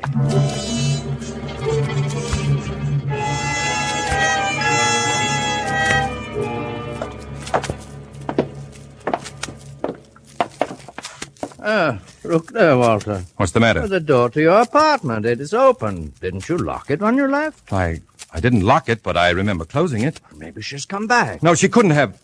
I mean... Come on, let's go in. Oh, Eleanor! You see, there's no one here. I'll look in the kitchen. You go in the bedroom, Joe. Yeah. Walter! What is it? Come here in the bedroom. What's the matter? Look on the bed there. No, it couldn't be. I thought you said the dog was with her. He was. Yes, he was with her. Then she must be here, too. No, she couldn't be. Why not? I mean, oh, Eleanor! Eleanor! Look at how still the poor dog lies. Maybe he's been hurt. He's soaking wet. It was raining, wasn't it? Yes, it was raining. What's the matter, Tracy? What's the matter, boy? I guess he's all right. But the way he stares at her. Joe! Huh? What's the matter? I just remembered. Huh? A record. She made it tonight, just before we left the house. She wouldn't let me hear it. She wouldn't tell me what it was, even. She said I could listen to it after we came back from our walk. It's in here, on the machine. We'd better play it, Walter.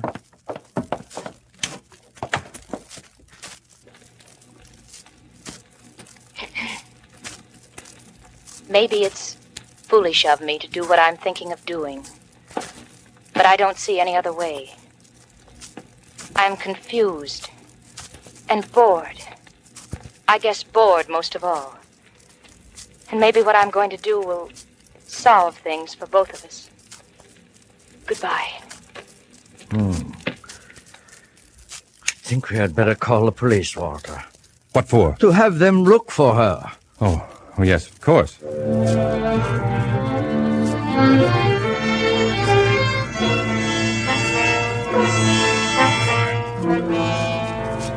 Is there anything else you can think of, Mr. Faber? No, that's all. Then you believe the recording was intended as a suicide note? Yes. Mm-hmm. I would like to talk to Mr. Weiss here alone for a moment. I'll be in the bedroom if you need me. All right. Mr. Weiss, how long have you known Mr. Faber? For many years. I gave him music lessons as a child. Can you add anything to what he's already told us? No. She was acting just like he said. I noticed it the moment she walked into my place. She is usually very friendly. And she said something about my not seeing her anymore. Anything else? That's all. Mm-hmm. And you did hear them play the record, Gloomy Sunday? Yes. Well, we've had a couple of suicide cases where that song has come up before. I think Mr. Faber better prepare himself for the worst. I'm afraid so. Well, look, I'll go along now. Faber will probably want to come with us, but I think he'd better stay here. There's no telling what we'll find. Is there anything I can do? Yes. I suggest that you get in touch with his family. I think he ought to have someone here with him. He has no family. Oh? Then perhaps you'd stay. Well, of course. Well, we'll call you the minute we have any news. Good night. Joe. Yeah? Did the officer go? Yes, he did. But I think I should have gone with him. No. He said for you to stay here. He'll call us. Walter, have you noticed Tracy through all of this? What about him? I don't know. It's depressing just to look at him. That's because you don't like dogs, Joe. Oh, no, you're mistaken, Walter. I do like dogs. I never did know why you asked me to tell your wife not to bring him into my place anymore. Would you like a drink, Joe? No, thanks. Strange the way that dog follows you around. Every move you make. It's almost as if he were trying to say something. He's all right. Come here, Tracy. Come here. Come here, Tracy. He was her dog, wasn't he? Yes. She bought him. His eyes are almost like a human's, aren't they? Yeah. Stop it, Tracy. Stop following me around. No. You ought to get hold of yourself, Walter.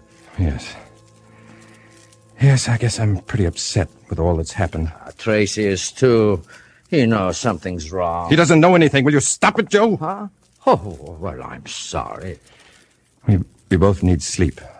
That couch is pretty comfortable, Joe. Oh, that will be fine for me. What about Tracy? He usually sleeps on that chair over there. Well, I'll go on to bed. Good night. Good night. No, Tracy. Don't follow me. Get over there in your chair. You know about your chair. Now go on. Get away from me.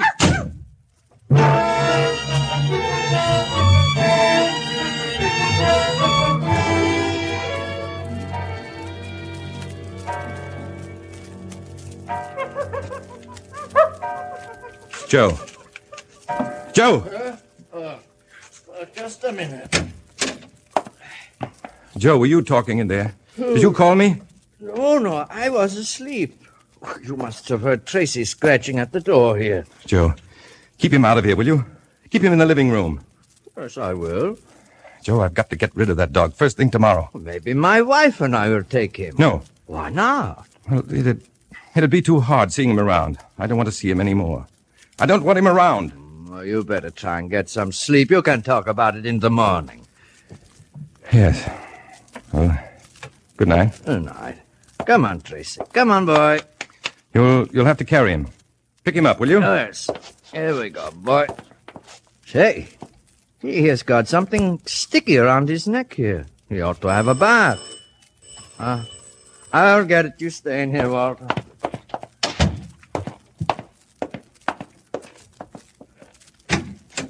Oh, officer. I've bad news, Mr. Weiss.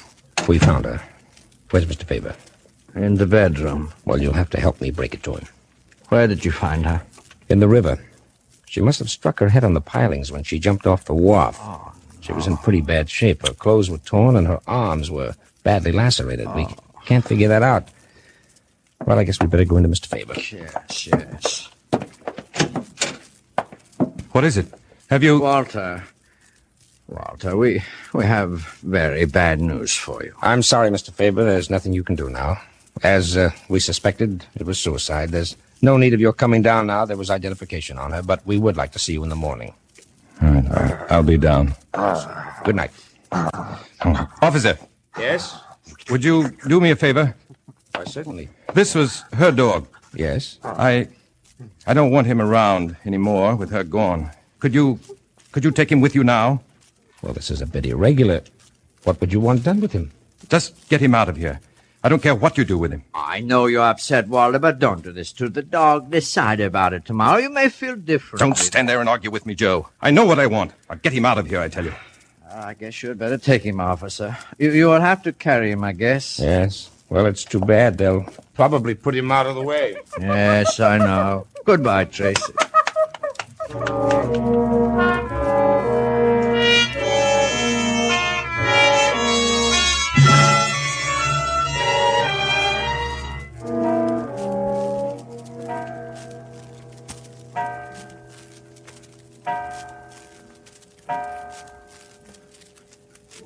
Walter? Hello, Walter. This is Eleanor, Walter, and this, speak.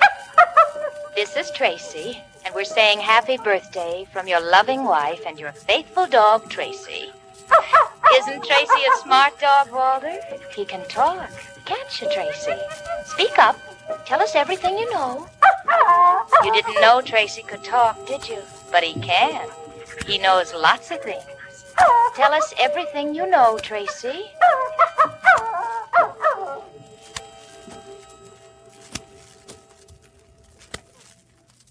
Joe! Yes? Joe, did you hear it? Happy birthday, Walter. How did you know it was my birthday? Eleanor told me. Eleanor? No. Eleanor's dead. Walter, you've had a bad dream. Wake up. Dream? Oh, Joe, I dreamt I... What did you dream? I dreamt I murdered her. Why did you do it, Walter? It was a trick. Why did you do it, Walter? You won't tell anyone, will you, Joe? You won't, will you? I tell you, I had to do it, Joe. I hated her. I knew I'd never be rid of her. I am going for the police. Stay where you are, Joe. I've got a gun here. So you didn't give Tracy to the police after all. You wanted him here to drive me crazy. You knew all along. You suspected from the beginning. I suspected nothing until a while ago when I played the other side of this record.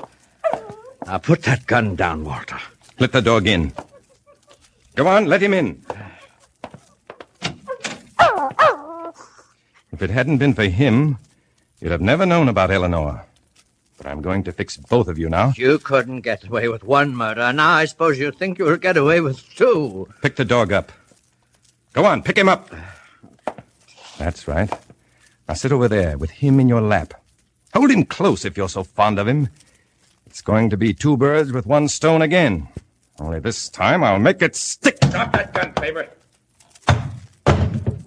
If that dog hadn't gotten away from us, you'd have been a goner, Mr. Weiss. And if I hadn't followed this dog back here, I wouldn't have overheard your very interesting confession, Mr. Faber. Well, okay. I guess I'm even a worse playwright than I thought. Come on, Tracy. Let's go for a walk. I'll walk you down to the station. That's funny. Listen to him. This is the first time he's ever wanted to go for a walk with me.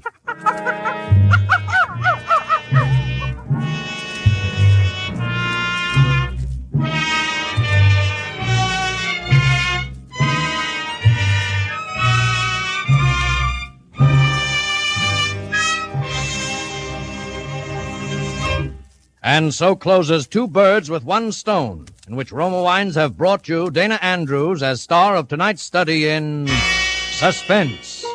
Suspense is produced, edited, and directed by William Spear. Before our star returns to the microphone, let me say a word for Roma Wines, the sponsor of Suspense.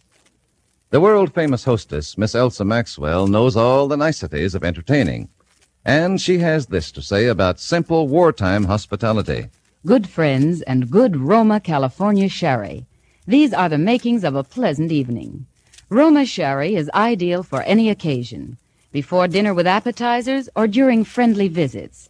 You and your guests will enjoy the light, nut-like flavor of glorious amber-colored Roma sherry, especially served cool. Delicious Roma wines cost only pennies a glass. Serve them often. Remember, more Americans enjoy Roma than any other wine. R-O-M-A, Roma Wines. And the next time you use vermouth, choose Roma Vermouth. Zestful, full-flavored Roma Vermouth is blended and developed with all the traditional wine-making skill of Roma wineries, is made and bottled in the heart of California's famous vineyards, yet surprisingly low-priced. Try both sweet and dry types of Roma Vermouth soon, won't you? This is Dana Andrews. I've certainly enjoyed appearing on this evening's Suspense.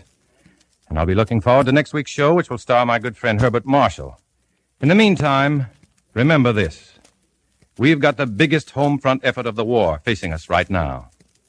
It's buying more bonds during the current 7th war loan.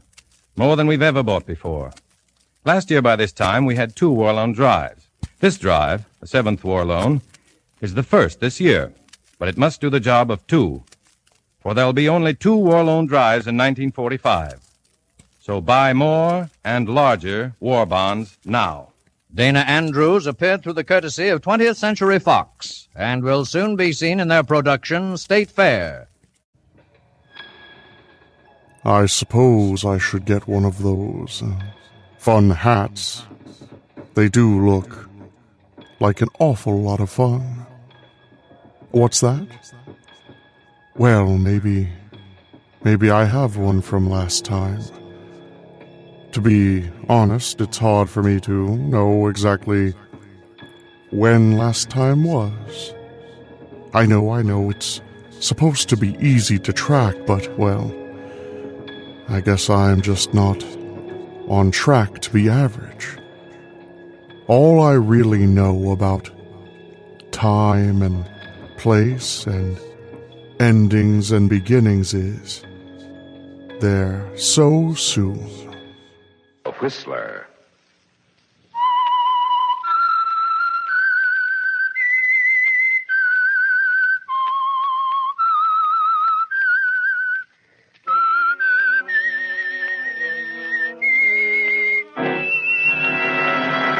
I am the Whistler, and I know many things, for I walk by night. I know many strange tales hidden in the hearts of men and women who have stepped into the shadows. Yes, I know the nameless terrors of which they dare not speak. And now for the Whistler's strange story. So soon.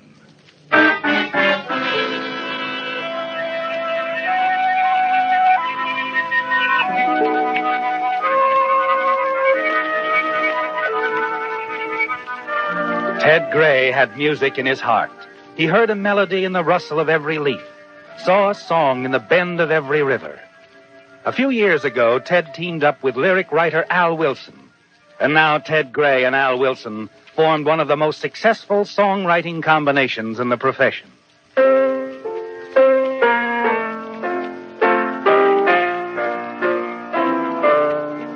As Ted played for the 100th time his latest composition, titled So Soon, his mood was one of major harmony, except for one thing, his partner. For months, his dislike for Al Wilson had been growing. And now you almost hate him, don't you, Ted? You hate him because of his slow, methodical, painstaking rhyming, his even disposition. But most of all, because you're almost certain he's captured the love of the only girl you've ever truly cared for. Corinne Mitchell, once your copyist and part-time secretarial helper, now the head of her own publicity bureau.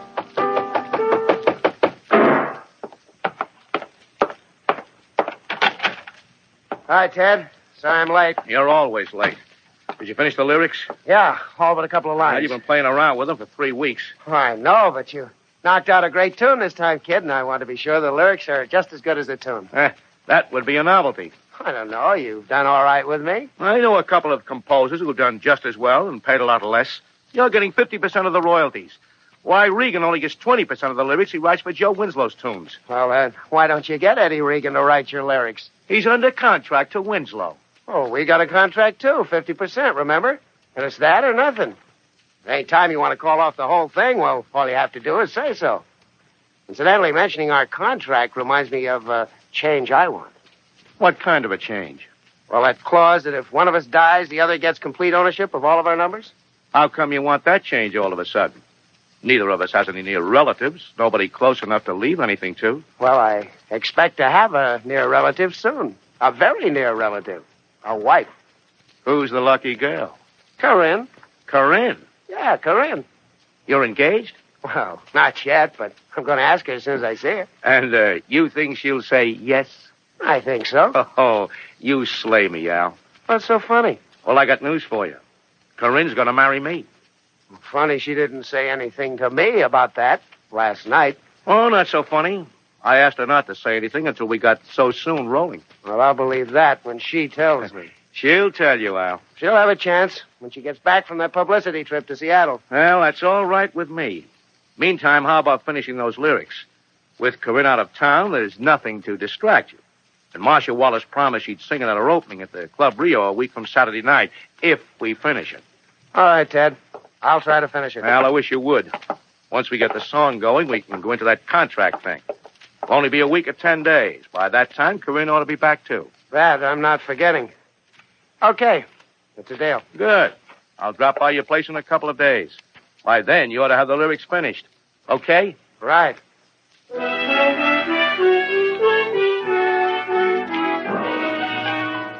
As the door closes behind your partner, you realize for the first time how much you really hate him. How easy things would be for you if something happened to Al. You would be sole owner of all the songs you now own jointly, wouldn't you, Ted?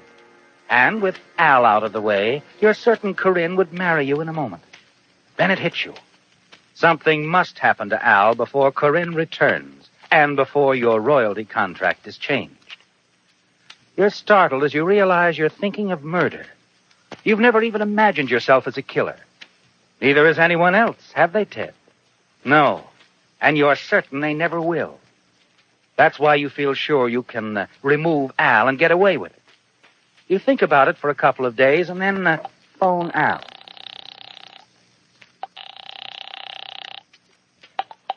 Hello? Hello, Al. Ted. Oh, how are you coming on the lyrics for so soon? Oh, I think I'll finish it tomorrow. I only need one line. I'm going to stick here all day if I have to. I won't even answer the phone. Good idea. Now, let's see. Tomorrow's Friday. I'll take it out to Lou late in the afternoon. He'll get the lead sheet out Saturday morning. That'll give Marcia time to learn it before her opening at the Club Rio. Plenty of time.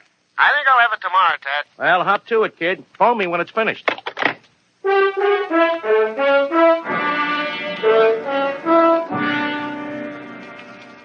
When you hang up the phone, you realize the time has arrived, don't you, Ted? You pace the floor of your apartment most of the night. And by morning, you're satisfied your plan will succeed. At 10 o'clock, you pick up the phone again.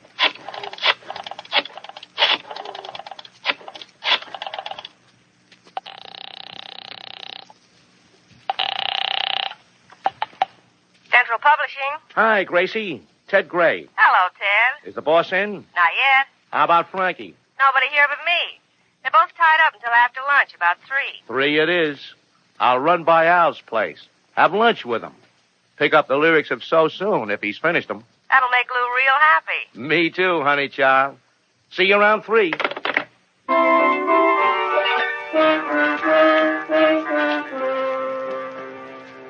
Because everyone believes you're the closest of friends, you're certain you can kill Al Wilson and get away with it, aren't you, Ted? You won't make the mistake most criminals make. Prepare a perfect alibi, make elaborate plans, and then trip yourself. No, your alibi will actually be imperfect. But you'll plan your day hour by hour. Your routine will be the average routine of a normal day. Yes, your every action will be the very opposite of anyone planning a crime. The simple audacity of your act will be your insurance of success. You'll simply kill your partner as close to 3 o'clock as you can. Go straight from his apartment to Central Publishing, where you'll wait your usual 20 minutes or more for Lou. When news of Al's death breaks, you will be as surprised and shocked as anyone. You finish dressing, eat a leisurely breakfast, read the paper, and then take step 1 in your plan. 3 hours before you plan to kill him, you drive over to the drugstore next door to Al's apartment building around lunchtime. Hi, Mr. Adams. Oh, hello, Ted. Just missed your partner. Al? Mm-hmm. I was on my way to Al. Hey, he said he had to work all afternoon on the lyrics to your new number. Well, then I guess I'll take him to lunch. Huh? Give him strength for the job. You better let me have a carton of cigarettes, too, Mr. Adams. Yeah, check.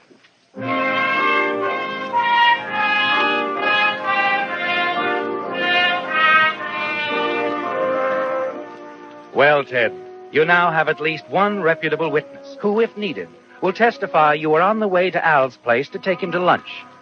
You leave the drugstore And just in case the druggist is watching, you enter Al's apartment building, then walk straight through the downstairs hallway to the rear entrance. You hurry down the alleyway to the boulevard where you've parked your car. Drive aimlessly for an hour or so, then return to your own apartment building, where you make certain another reputable witness will be able to testify that you were at home after your midday visit to Al. Come in.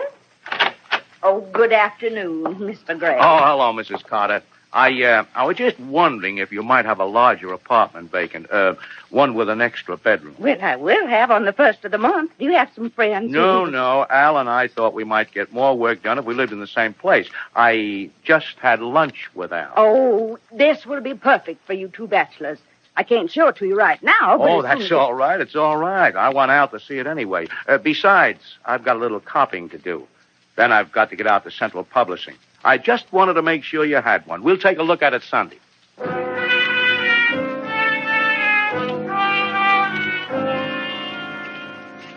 Well, Ted, your plans are now complete. You have witnesses as to your whereabouts at two highly important times. You pace the floor of your apartment, watch the clock. Finally, the minute arrives. And at 10 minutes before 3, you walk down the alleyway in the rear of Al's apartment building. Hurry upstairs to the second floor.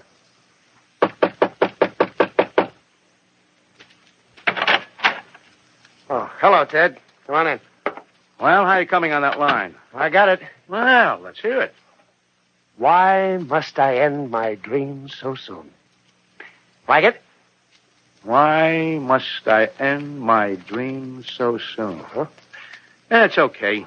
Just can't figure out how it took you so long. Well, you see, Corinne and Well, I don't want to talk about Corinne now. Well, Corinne and... Forget Corinne for now.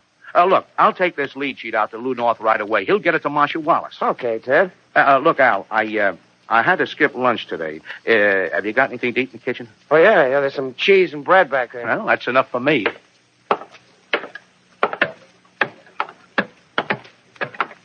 But it isn't food you're after, is it, Ted? No, you know exactly what you're looking for.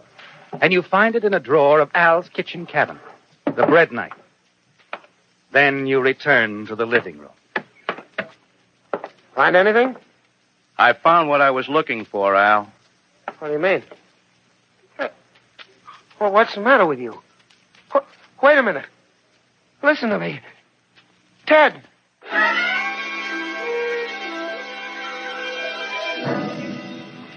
It's done, isn't it, Ted? Now you must be careful to establish the one important time factor of your day's activity. You drive quickly to an outside phone booth, half a block from Central Publishing. Operator, Hello, police headquarters. just a moment.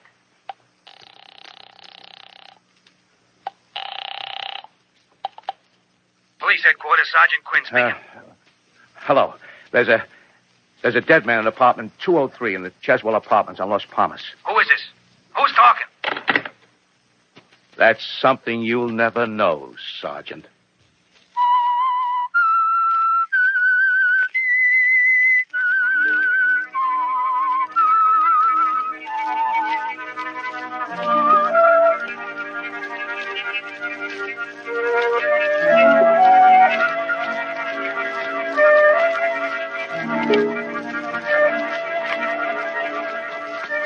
Well, Ted, it's going beautifully, isn't it? You've removed Al Wilson, and you're certain you'll never be suspected, aren't you? It's all been timed so smoothly. Within a minute after your call to the police from a public phone booth, you're at the Central Publishing offices. You planned things perfectly, didn't you? Your innocent actions throughout the day, your purchase of cigarettes before noon, your inquiry about the apartment after lunch. Yes, Ted, all that's required now is a quick finding of the body, which, of course, your phone call is taken care of. You're confident as you stroll into Central Publishing, almost on time for your 3 o'clock appointment. Hello, Angel. Boss here? Always on time, Teddy, they call him. No, Lou's not here yet. Well, that's all right. How about old Tennessee Frankie? He's here. Frankie? Yeah? Ted Gray's here. Be right out. Hi, Ted. How you, boy? What you got? Oh, just another moneymaker for Central. So soon? Yep, so soon. Did you tell Lou about it? No, you did. 30 or 40 times. Come on back. Let's take a listen.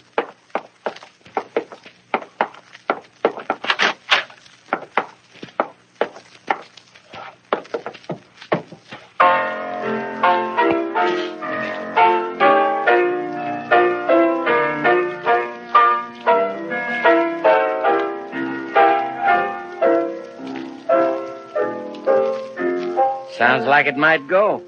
Well, is that the best you can say about it? That's the best I can say about any song. You never know.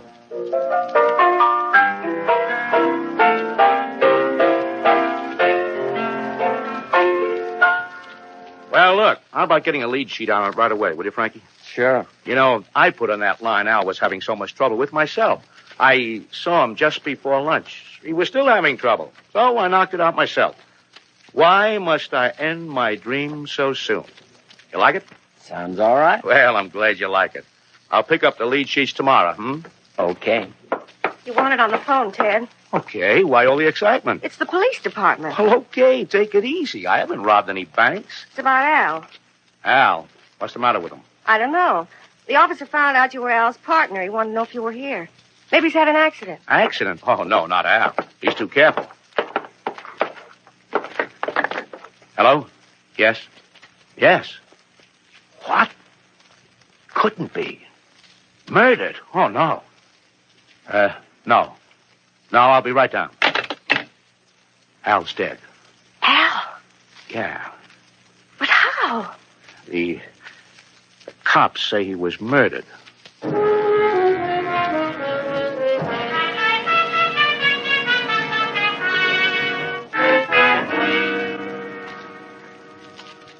You say you saw your partner this morning, Mr. Gray? Yeah, that's right, Lieutenant. I got over there about 11:45. Mm-hmm. He was all right? Oh, fine, fine. He was trying to finish the lyric to our latest number. We needed only one line, so we made a couple of sandwiches and ate them in the apartment and worked on it. Can you prove you were there at that time? No, I can't prove it, but I think Mr. Adams, the druggist, will tell you I bought some cigarettes just before I went to Al's. I see. How long were you in Al's apartment? Oh, not very long.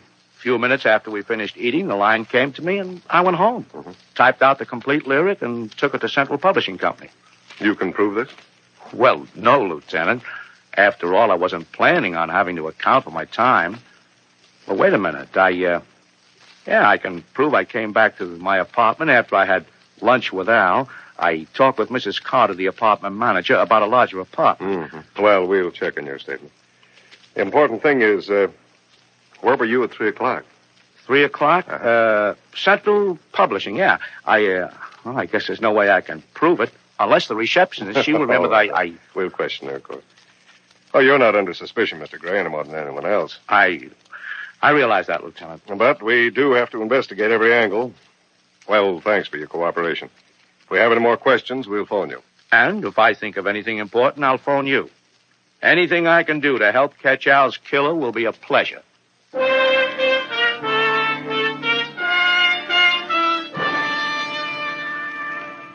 You return to your apartment, certain you're beyond the slightest suspicion. Next day, you phone Central Publishing, learn that the police have double-checked your statements, and smile when you realize that Gracie, the receptionist, verified that you were at Central Publishing at the time Al Wilson was killed. 2 days later, you receive a shock. You phone Corinne's office, learn she returned from Seattle the morning Al was killed, that she tried to phone you, and then left for San Diego the same evening. You get her San Diego address, send her a telegram. Tell her to be sure and be back in time for Marcia's opening at the Club Rio. The following Saturday night finds the two of you sharing a table there. You know, Ted, it seems... Well, I don't know. It was only last week that Al... Don't worry about it, honey. Al and I both promised Marcia she could sing it the minute we finished it. He wouldn't have it any other way, believe me. No, I suppose not. Now, look, Corinne. Al was the closest friend I ever had. We both agreed that if anything ever happened to either one of us, well, the other go right ahead. I know. Sure you do. Naturally, you feel low, honey. Being in love with Al and... No, Ted. I was fond of Al, but I'm surprised you thought that. I thought you knew how I felt. Well, you mean me, Corinne? Let's talk about it some other time. Oh, but Please, Ted. Well, of course, honey, of course. Only well, you've made me happier than I've ever been. Ted. Yeah? When did you tell me you finished that lyric? Why, just after lunch, the day I was killed. The line just came to me. Why must I end my dream so soon? Look, here's the original typewritten copy. I got it back from the publisher a couple of days ago. He sent Marshall a lead sheet. Ted, Huh? Listen to me a minute. Now, look, honey, we'll talk later. You're all excited now, so am I. Look, you stay here, catch things from out front. I'm going backstage to see Marshall for a minute. Well, do you mind? No, Ted, I don't mind. Good. I'll be right back after Marshall finishes, okay? Okay. Oh, What's so amusing, Ted? nothing's amusing, honey. Only it's just like you said. Okay. After what you told me a few minutes ago, I'm sure everything's going to be okay from now on out.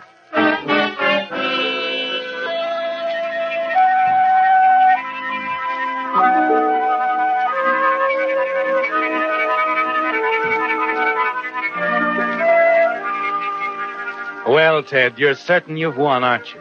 You have complete ownership of So Soon and all the other songs fashioned by you and your late partner. And you learned just a few moments ago that lovely Corinne Mitchell, the one woman you've ever really loved, feels the same way about you. Standing in the wings of the semi-dark stage, your pulse quickens as the spotlight reaches Marcia Wallace and the orchestra goes into the introductory bars of So Soon.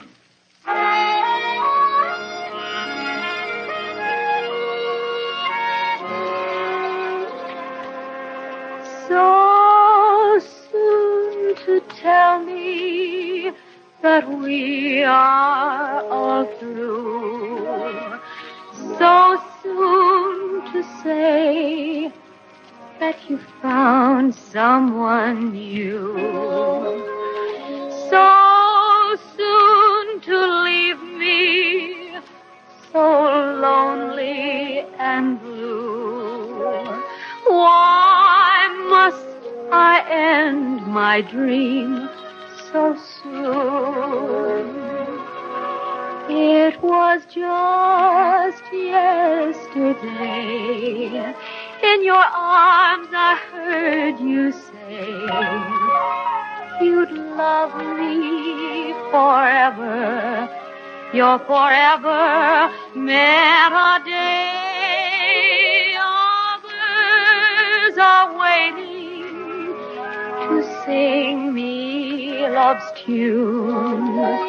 But I can't forget our love so soon. I can't forget our love so soon.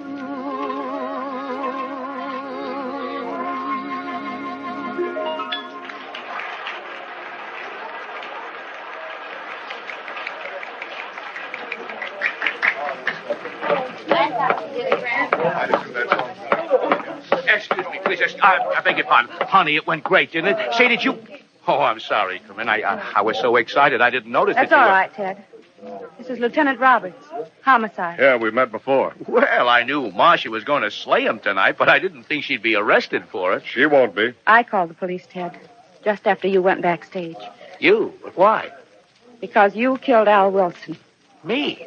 Oh, you're crazy, Corinne. It Al was you. It had to be you. Now, look, That Corinne. new line you said you wrote, why must I end my dream so soon? That was the tip-off, Ted. You said a little while ago you wrote that line right after lunch the day Al was killed. That's right, I did. You're lying, Ted. When you handed me this typewritten copy a few minutes ago, you told me the whole story. That line wasn't even Al's line. It was mine. It came to me about 2 o'clock the day Al Wilson was killed. 2 hours after you say you saw Al for the last time. I typed it on my portable. Then I took it over to Al. You? You went to Al's apartment? Yes. I called you earlier. Couldn't get you, so I drove over to Al. Well, maybe I did lie about the song, but that doesn't prove that I... It proves enough that I'm arresting you for the murder of Al Wilson, Mr. Gray. You see, Ted, I reached Al's apartment about 2:30 and left about 2:45. The coroner says Al was killed around 3. Well, maybe he was. And at 3 o'clock, You I were was in over Al's apartment. You had to be. Only 2 people besides me could have possibly known that line, Ted. Al Wilson and the man who killed him.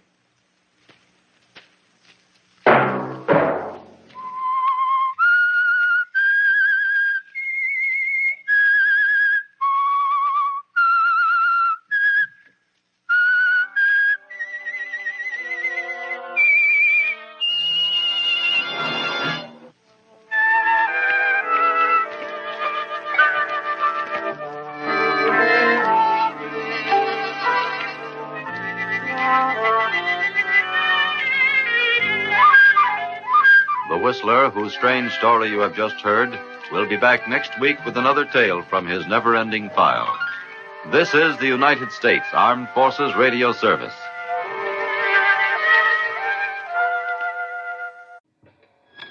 It is interesting, this time of year we do something that often we never look forward to, which is watching the clock. Well, we all stare at it from time to time, but it's never with a excited fervor. It's always, well, from desperation, I suppose. Yes. There's so much to come with time. Mostly, though, it's knowledge, perspective, experience. It helps you learn things, such as murder is a lonely business.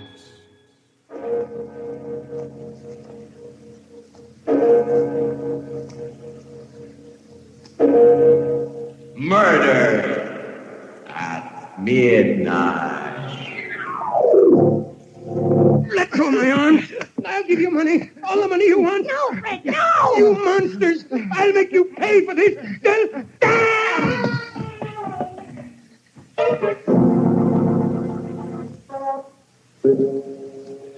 Midnight, the witching hour when the night is darkest, our fears the strongest, and our strength at its lowest ebb. Midnight, when the graves gape open and death strikes. How? You'll learn the answer in just a minute in Murder's a Lonely Business.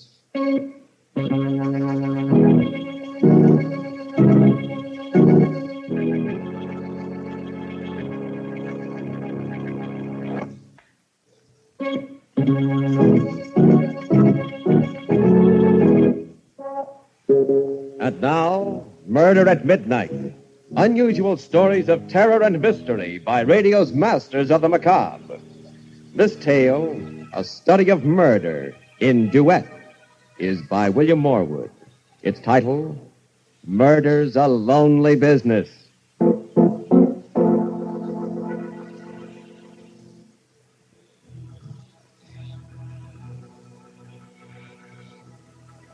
At a cemetery, a burial is taking place. For as much as it hath pleased Almighty God of his great mercy, to take unto himself the soul of our brother. The two chief mourners, therefore Fred and commit Grace his body to the Tilson, ground, stand beside the open grave. earth to earth, And as he looks at his ashes wife, to ashes, bitter thoughts dust course to through dust. Fred's mind.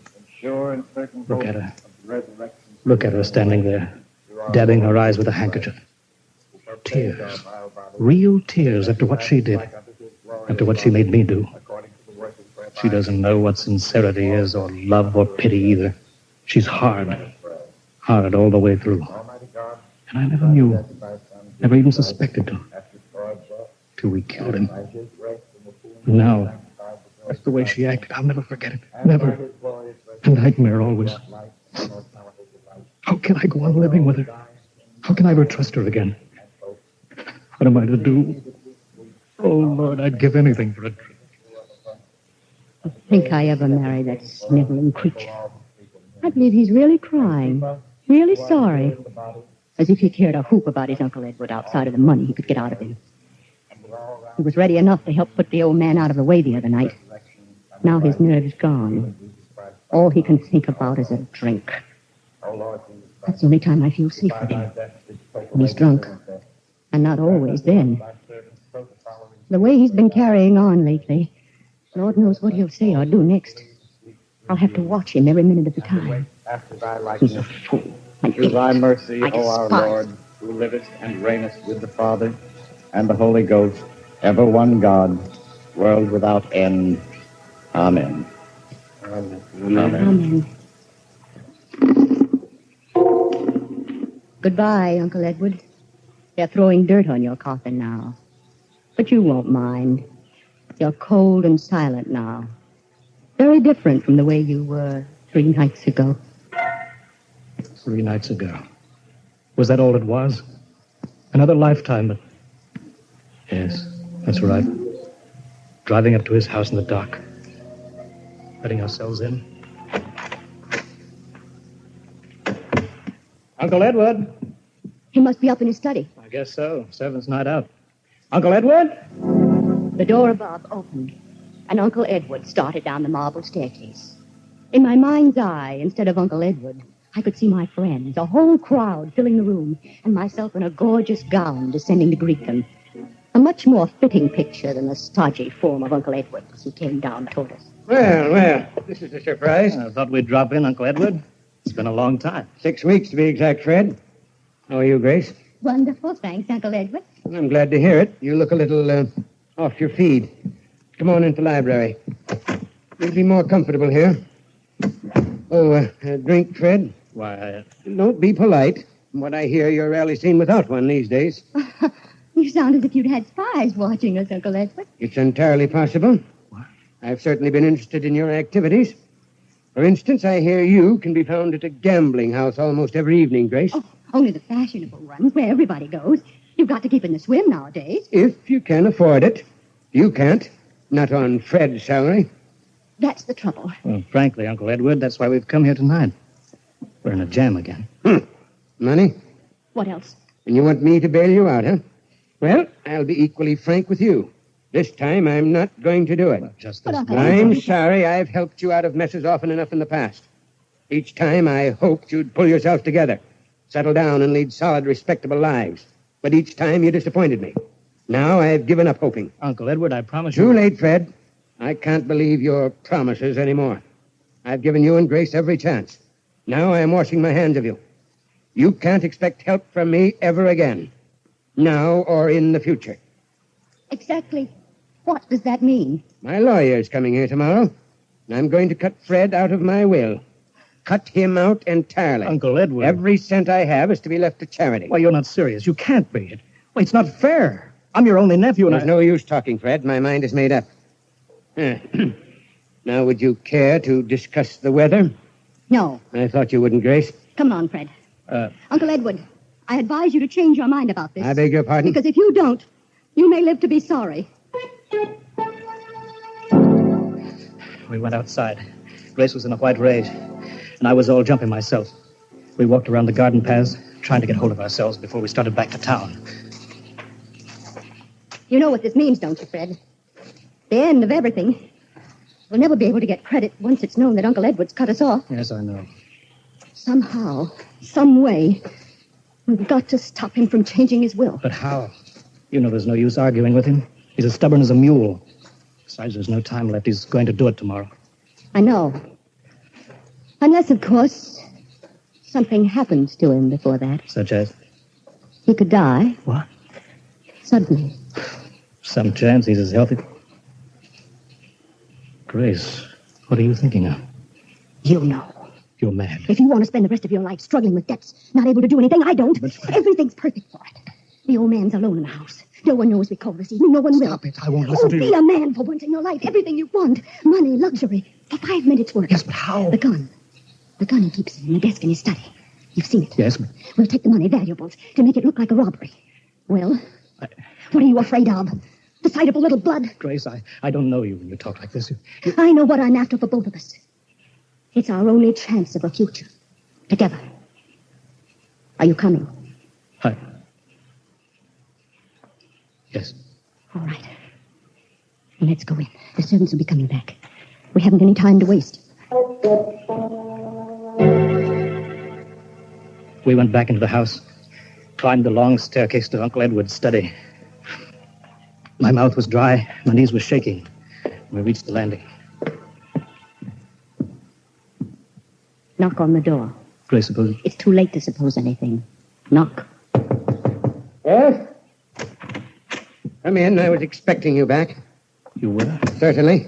I didn't think you'd let the money go that easily. Not after Grace's threat. What do you mean? You should have been a man, Grace. You've a completely ruthless streak in you. You'll stop at nothing to get what you're after. No wonder you've led poor Fred around by the nose so long. Now, look here, Uncle Edward. Sorry to hurt your feelings, Fred, but you must admit it's true. Now, if you two will explain why you came back... We hope to make you change your mind. You should know me better than that. I've said my last word. Not your last, Uncle Edward. Knock What Grace means You is... don't have to explain, Fred. Her interest in my desk explains itself. The right-hand drawer, Grace. Were you by any chance looking for this? The gun? Yes, I took the precaution of removing it. As I said, I was expecting you back. I don't know what you're talking about, Uncle Edward. I was only looking for your checkbook. I thought the least that you could do was to help us out of our present difficulties. It's a good story, Grace, but not quite good enough. Now, as it's almost 12, perhaps you'd both be good enough to leave my house permanently. You win, Uncle Edward. I suppose we were foolish to think that we could find a soft spot in that stone heart of yours. You were foolish, all right. This way.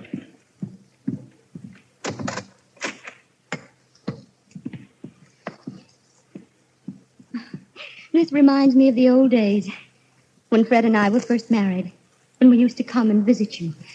You used to see us to the head of the stairs when it came time to go. Just like this. That was a long time ago. I wish those days could come back. Impossible. Well, good night, Fred, and goodbye. Aren't you going to shake hands with your only nephew? Well, since it's for the last time, goodbye, Fred. Hold him, Fred. No, Fred. Let go of me, Grace. Fred, get him. Watch No. I'll give you money. All the money you want. No, you monsters. I'll make you pay for this.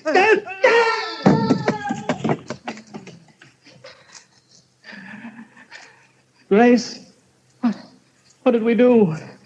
What did you make me... Get down there, quick. There's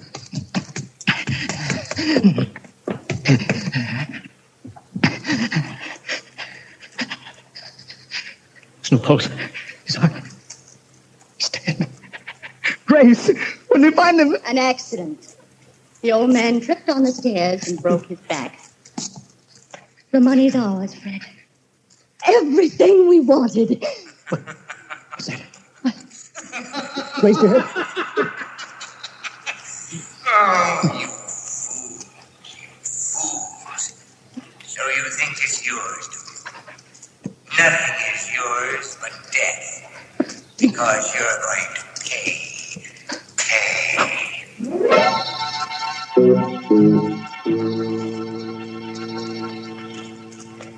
A dead man lying at the foot of the stairs, and a white-faced couple staring at each other. Did they hear a voice from beyond? Is it possible for the dead to make the living pay for murder at midnight?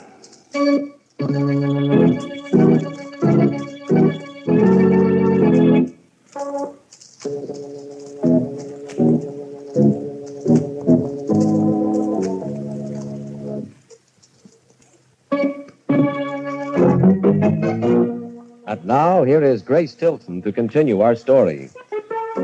It went according to plan. The inquest raised no ugly questions or suspicions. And then after Uncle Edward's funeral, we settled down in the great old mansion. I could have been happy, so happy, except for Fred. He'd taken to drinking again. Haven't you had enough, Fred? Another little drink won't do me. Excuse me. You're such an idiot. The way you've been acting ever since...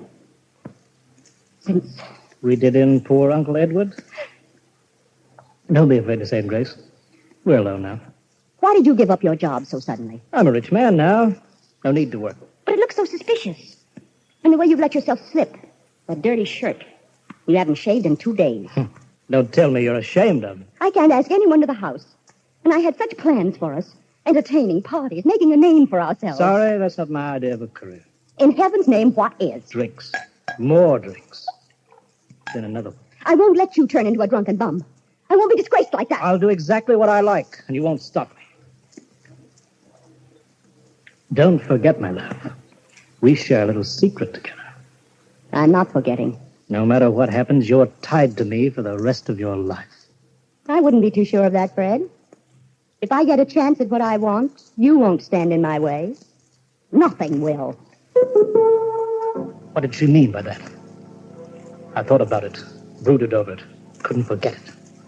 And one evening as we sat together in a nightclub, things became clearer. Did you hear me, Fred? What?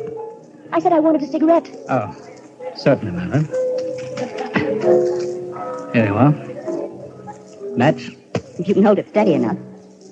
Why do you have to get soused every time we go out? A tribute to your intoxicating charm. Oh, don't be so... Oh, well, there's Ronnie. Good old Ronnie. Dowager's delight. Now, if you'll only look over this way. With that dress you're wearing? You will. Ronnie! Oh, Ronnie! The change that came over her. Smile. Sparkling eyes as he came over to our table. Well, hello there. This is a pleasant surprise, bumping into you again, Tilson. Getting to be a regular routine. The theater, the races, everywhere I go with Grace. Yes, we seem to share a lot in common, Fred. Sit down, Ronnie. What do you have to drink? Oh, nothing, thanks. I've had my quota for the evening. Well, I'm glad someone knows when to stop. Maybe Ronnie's got other vices. I have, Fred. One of them's dancing. Do you mind if I take Grace out on the floor for a turn? Why ask me? I'm sure Grace will agree to anything you say. Fred, now what kind of a nasty... Oh, come on, Grace. Fred didn't mean anything. Well, see you later, old boy. They danced well together. As I watched them, I remembered the things I'd heard about Ronnie. Of his rich wife who died so conveniently. And the fortune he'd run through. I saw Grace look into his eyes. Their lips moved. The suspicion grew on me till it became a certainty. They were plotting my death. The veins stood out in my forehead. My hands grew cold. But I knew exactly what I had to do. I had to strike first. I had to kill them before they killed me.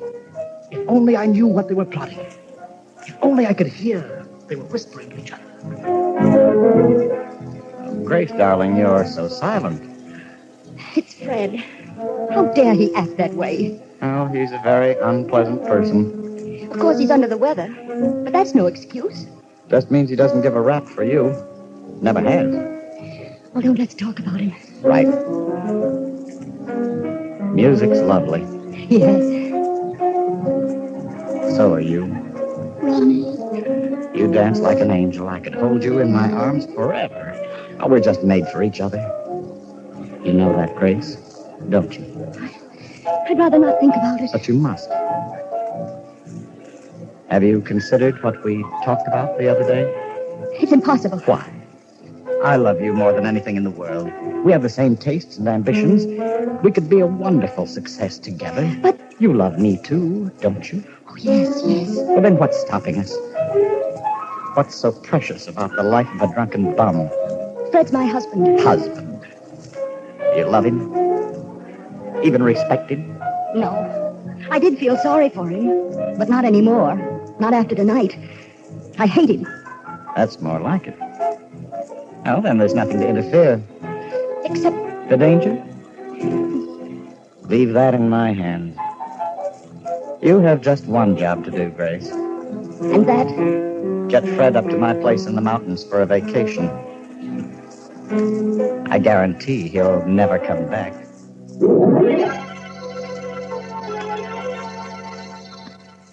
I don't know if I should have been suspicious. Fred agreed to go up to Ronnie's place with surprising ease. It was almost as if he'd been expecting the invitation. The night we planned to do it, we sat in the living room, just the three of us. Ronnie was playing the piano. I'm afraid I'm awfully rusty. I haven't practiced in weeks. It sounds grand to me, Ronnie. Why don't you join him, Grace? I know you're just dying to play with Ronnie. Duet, I mean. Well, that's all we have time for anyway. I promised the Pearsons we wouldn't be late. Oh, that beach picnic. Tell you the truth, I don't feel much like it. But you promised to go, Fred. Do you a world of good, old boy. Wonderful night for a swim. You both seem very anxious to get me down to that lake. Why? Not at all. If you want Grace and me to go alone. All right, I'll come. But I've got to go upstairs for my bathing suit. Wait for me here. Well, hurry it up, old boy. All set, Grace? You know exactly what to do? But I think so. You make a great fuss about Fred drinking. That'll be remembered afterwards. I'll take care of him at the raft. Push his head underwater and... He'll struggle, he'll call out. Not in the condition he's in. He's as weak as a baby. Be all over in a few minutes. I'll swim back and... Ronnie. Yes? Isn't there some other way? We love each other so much. Can't we just... Run off together? Let's be realistic, darling. We need the money. His money. Love in a cottage isn't our style. I suppose not. Where is he? What's keeping him so long? I'm just as glad. Come on, Grace. I want to make sure there's an extra bottle of whiskey for him in the car. This way, darling. Through here, into the garage. Give me your hand, Ronnie. Now, darling, everything's going to be all right. Just being with you. Ronnie. Yes? I saw something moving. Where? Over there, behind the car.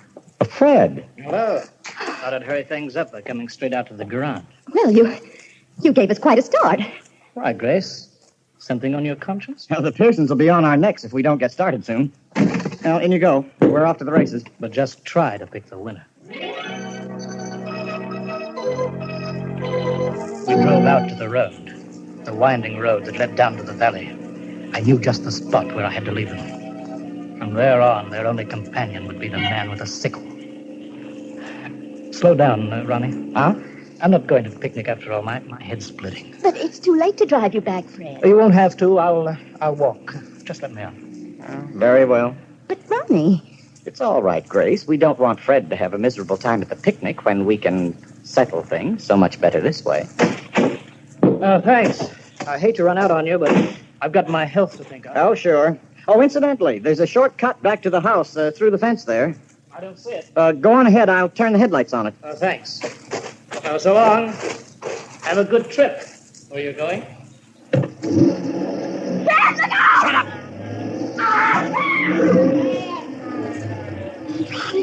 Ronnie, you ran him down. You killed him. That's what we wanted, isn't it? Not out here on the road. It'll look like a hit-and-run accident. We'll double back at the bottom of the hill and pretend we came from another direction. Oh, we won't get away with it, Ronnie. It's no use. They'll catch us this time. Snap out of it, Grace. Sorry, but you've got to get hold of yourself. Yes, I must. I can't go all to pieces. My hands are trembling. Where are you going? Take the wheel. You're going to drive. No, I can't. Now move over. Go on. No. Now drive. Your life depends on it. Both our lives.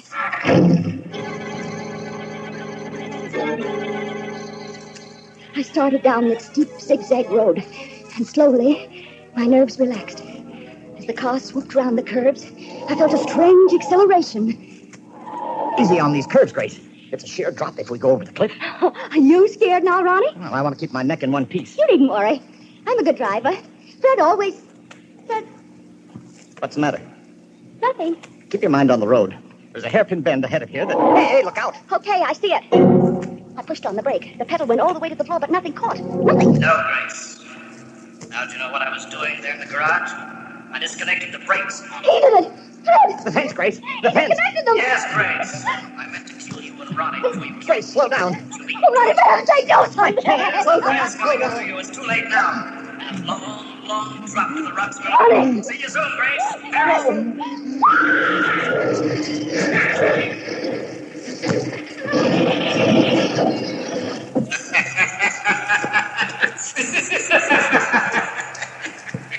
You see how it works out, Fred. And you, Grace, you made one little mistake the night you killed me. You thought that company in crime made it easier. But it doesn't. Murder is a lonely business. A very lonely business.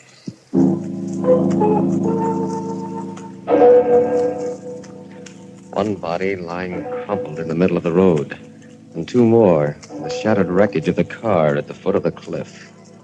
3 people, lonely no longer, as the clock strikes 12 for Murder at midnight.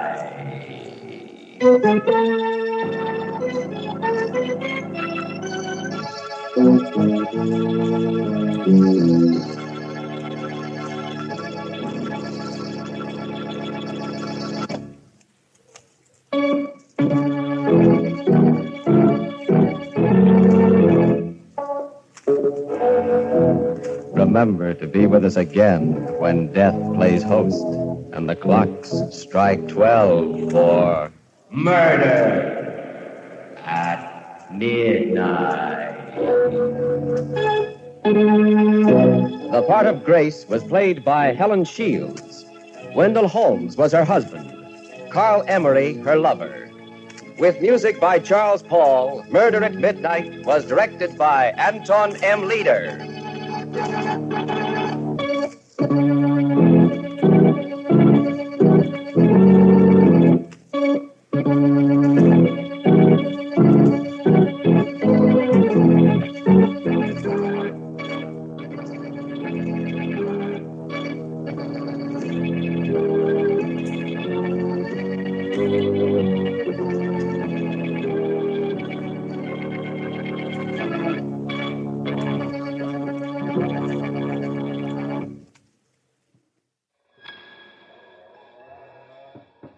The new year always makes me wonder, should I do something different? Or should I do the same thing, but better? I suppose that's a question a lot of folks deal with, they struggle with, but it is my cross to bear for now. Maybe I'll take a little time, try something different, find another place to lay low in the dark, perhaps check in to the haunted hotel.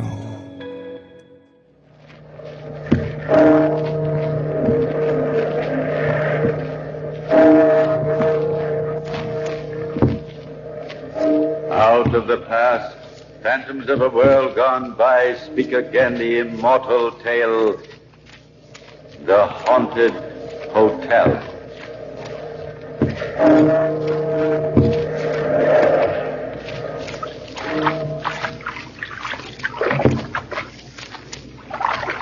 Venice is a beautiful city. Its climate is ideal, its buildings picturesque, its atmosphere charming. But I felt almost physically incapable of pleasure as the oarsman tied his gondola to the castle hotel mooring. For in my brain there was just one thought. It kept flying around and around like an imprisoned bat. Why is Philip dead? Why is Philip dead? And it was this that had brought me clear across an ocean to Venice. Good evening, senor. You have a reservation for Henry Westwick? Yes, senor. It was you who requested a northeast room on the ground floor, was it not? That's right, overlooking the canal. You are lucky. In the very next mail, another American named Miss James asked for the same room. Huh? But, of course, you had the priority. Oh, I'm Miss James. Does that mean I can't have room 14? Sorry, Signorina, I am afraid so. Unless, of course, you can persuade Mr. Westwick to trade with you. Yours is number 15, next door to the young man here, but without a view of the canal. You wouldn't like to exchange, would you, Mr. Westwick? I wish I could be more gallant, Miss James, but I have a special reason for wanting 14. Boy, yes. Take these bags, room 14 and 15. Just follow the page, senor, signorina. Thank you. A special reason? You sound so mysterious. Well, as a matter of fact, I'm here to solve a mystery. Really? Well, please tell me about it. Oh, that is, if you don't mind. No, I think I'd like to, Miss James. Just to make up for not being able to switch rooms with you. 6 weeks ago, my brother married. It was very sudden. He'd met this Countess Nerona and her brother Rivar while traveling through Italy. Fallen deeply in love with her. They came here to spend their honeymoon. Oh, I thought the hotel opened just last week. Oh, it did. This was formerly an old castle. Philip rented it for a month. He was scheduled to leave the day before remodeling began. But something happened? He was only here 2 weeks when he died. How shocking. Not only that, but when I wrote to his wife for more particulars, I got no reply. She and her brother seemed to have vanished off the face of the earth. It took me a month to wind up my business affairs, but I'm determined to stay here until I find out exactly what happened to Philip. How? Why? Yes, I can understand how you'd feel about your brother, Mr. Westwick. But you haven't told me the reason you want room 14. Oh, that was the master bedroom. I've got a hunch. If Nerona left any clue, it would be there. Here are your rooms, sir, madame. Well, good night and very good luck. I'll see you around tomorrow evening, won't I, Miss James? I think so. After all, we Americans have got to stick together. And, Henry? Yes? My first name's Elaine. I went into my own room, shut the door, and immediately that overwhelming sense of depression closed in on me again. For a few minutes there in the hall, Elaine's warmth and vitality had dispelled it. Now, alone, in the very place of my brother's death, I felt more than ever confused and discouraged. Where to start my search? I didn't know. As I crept between the cool sheets, I thought, how much this room could tell me. If it would only speak. If I were only sensitive enough to grasp what it was saying. Then I just drifted aimlessly with the sound of the canal in my ears, lifting me up, bearing me along like a bit of wood on its surface. For a while, I didn't realize the sound had changed, that it had become a murmur of voices speaking fluent Italian. But then I began to see them, a man and a woman. Their images were slightly distorted, like an improperly focused motion picture. And even through my dream, I knew I was outside the scene, invisible to them, an audience of one. How can you ask that of me, Rivar? You're my brother, the only one on earth I care about. How can you ask me to sacrifice myself to that unattractive boor of an American? Do you think I'm unaware of your feelings, Nerona? That I'm totally blind to how much it repels you? But what can I do? They're after me again for my gambling debts. And those men are vicious, completely unprincipled. Why, killing me would mean as little to them as snapping a toothpick. And surely you don't want my death on your soul. Oh, please, Rivar. Don't try to work on my sympathies. You sound like such a fool. But Nerona, he's not an unkind man. Didn't he lease this castle for us and let us move in? Just on the hope that you'd marry? Keep still, can't you? Very well. I shall send Westwick a note by messenger saying I accept his proposal. What's today's date, Rivar? It's the 16th. December 16th. And thank you, Nerona. I don't know which happened first. The screen going blank or my mind refusing any more of the vision. But suddenly I found myself sitting up straight in bed, my eyes wide open, my hands digging convulsively into the quilt on each side of my sweat-soaked body. Oh, a horrible nightmare, I thought. And perhaps I could have accepted it as such, except for one thing. In the dream, there had been a wastepaper basket near Nerona's desk, with a newspaper lying on top of it. And while I could not see the Countess nor her brother clearly, the date of that paper had been quite plain. December 15th. And my brother had written to me that his fiancée was so eager for their marriage she had inadvertently dated her acceptance a day ahead. That detail had left my mind completely. Could this dream have been an extension of reality? Emotions undergone so vivid they had left their impress on the walls to be returned to whomever would receive them? I did not sleep much the rest of the night. I spent the next afternoon in a thoroughly fruitless search for some clue to Nerona's present whereabouts. Was rather glad by 8 o'clock to shower and change clothes at the hotel. I'd just finished dinner and decided on a stroll when I heard Elaine calling me. Henry! Hi. Do you always eat dinner so late? I waited for hours and hours, and then I decided I was just too hungry. Well, I am flattered.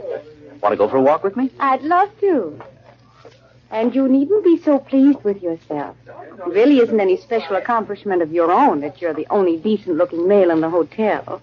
Thank you for that left-handed compliment.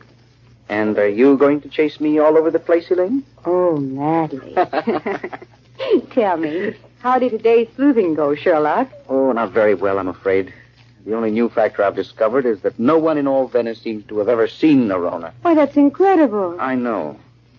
But Philip alone signed the lease, and then he and Nerona and Rivar moved into the castle. That much the real estate agent told me. How about the servants? Surely they must have seen her. Well, there was only one. A man named Ferrari who'd been with the Countess a long time. And he's disappeared completely. Oh, I suppose they took him with them, wherever they've gone. You have got a puzzle, haven't you? Even if I did discover that Philip was murdered, I still don't have the faintest idea of what his murderess looks like. And nobody seems familiar with their titles. Probably phonies. Say, I never thought of that. You know, Elaine? What?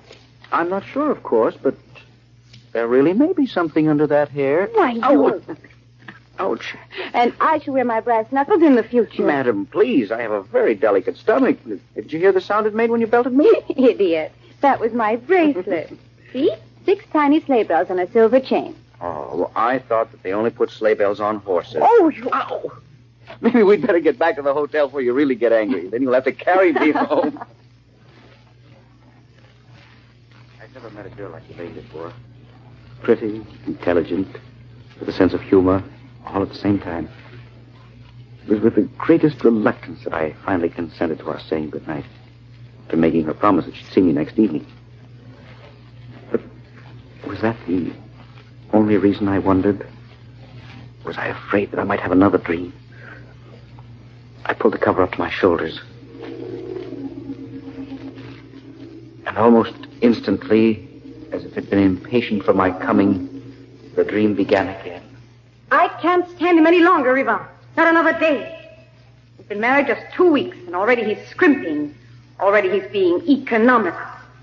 Why don't you take the bus, Nerona, instead of a cab? It's just as comfortable. And he seems to think that paying my debts absolves him of all other responsibility toward me. And what's more, that I should be eternally grateful to him for it. Has he said anything about those suits I bought? No, he hasn't seen the bills yet. Oh, it's hard enough on you, I'll admit, but how about me? He just stays in that library, reading all the time, and refuses even to let me go outside the door without him. Riva, I'm leaving him. No. Why not? We've paid off those gangsters you call your friends. Look, let's not fool ourselves, Nerona. We'll always be spending more than we've got. We can't throw him away. Just yet. Aaron Rivar, Mr. Westwick wants to see you. I'm afraid it's that Taylor bill. Oh, Lord. Now I'll have to stand there like a disobedient little boy while he gives me a dressing down. I said I thought you were out of the house, but he'd seen you come in. How's your cold, Ferrari? Oh, not too good, Countess.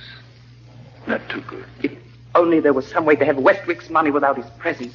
Or if we could just make a quick killing and... Yes, a quick killing. Riva, no. Do you want to live with that man the rest of your days? Tell me, Nerona, does your husband carry any life insurance? All had gone black again. I was pushing desperately through the thick sludge of sleep, struggling back into consciousness. It was nearly dawn. The world from my window looked cool and clean and quiet. I was so shaken I could barely dress. But I knew only a long walk would calm my shivering nerves. And besides, there were a few telegrams I had to send. Telegrams which might clear up the mystery of Philip's death.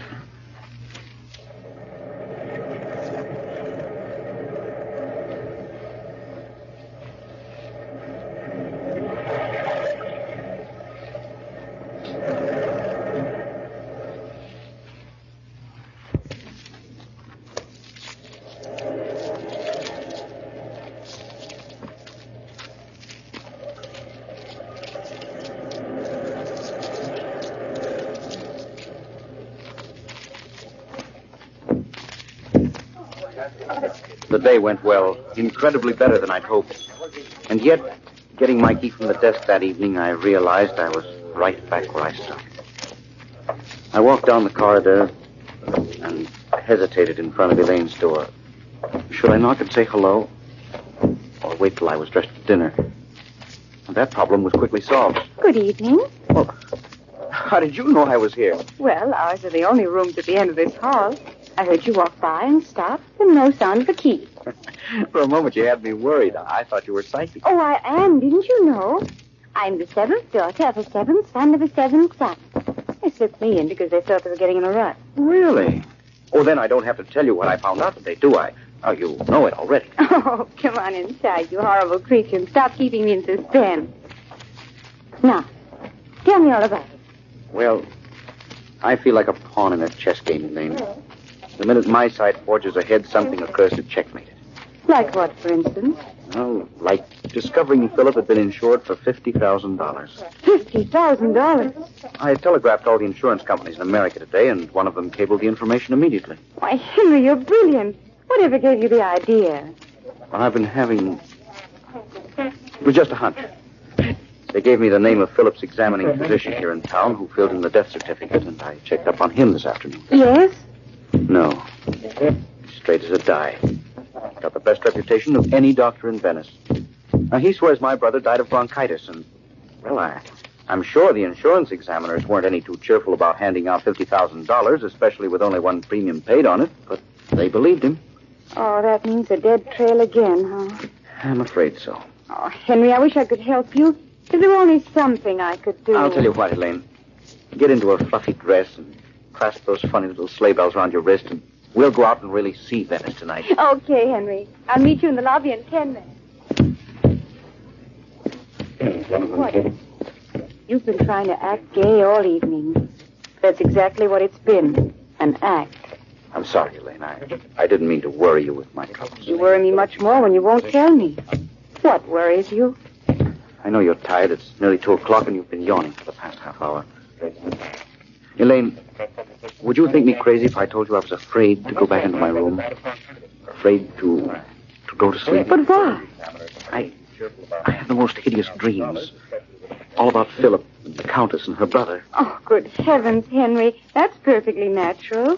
The 3 of them are constantly on your mind. And you are using Nerona's old room. But the nightmares seem to be planned. They seem to have a purpose behind them. Look, if you wish, I'll gladly change rooms with you. No, thanks a lot, Elaine. The least I can do for whatever's trying to give me the message is to receive it. Good night, Father.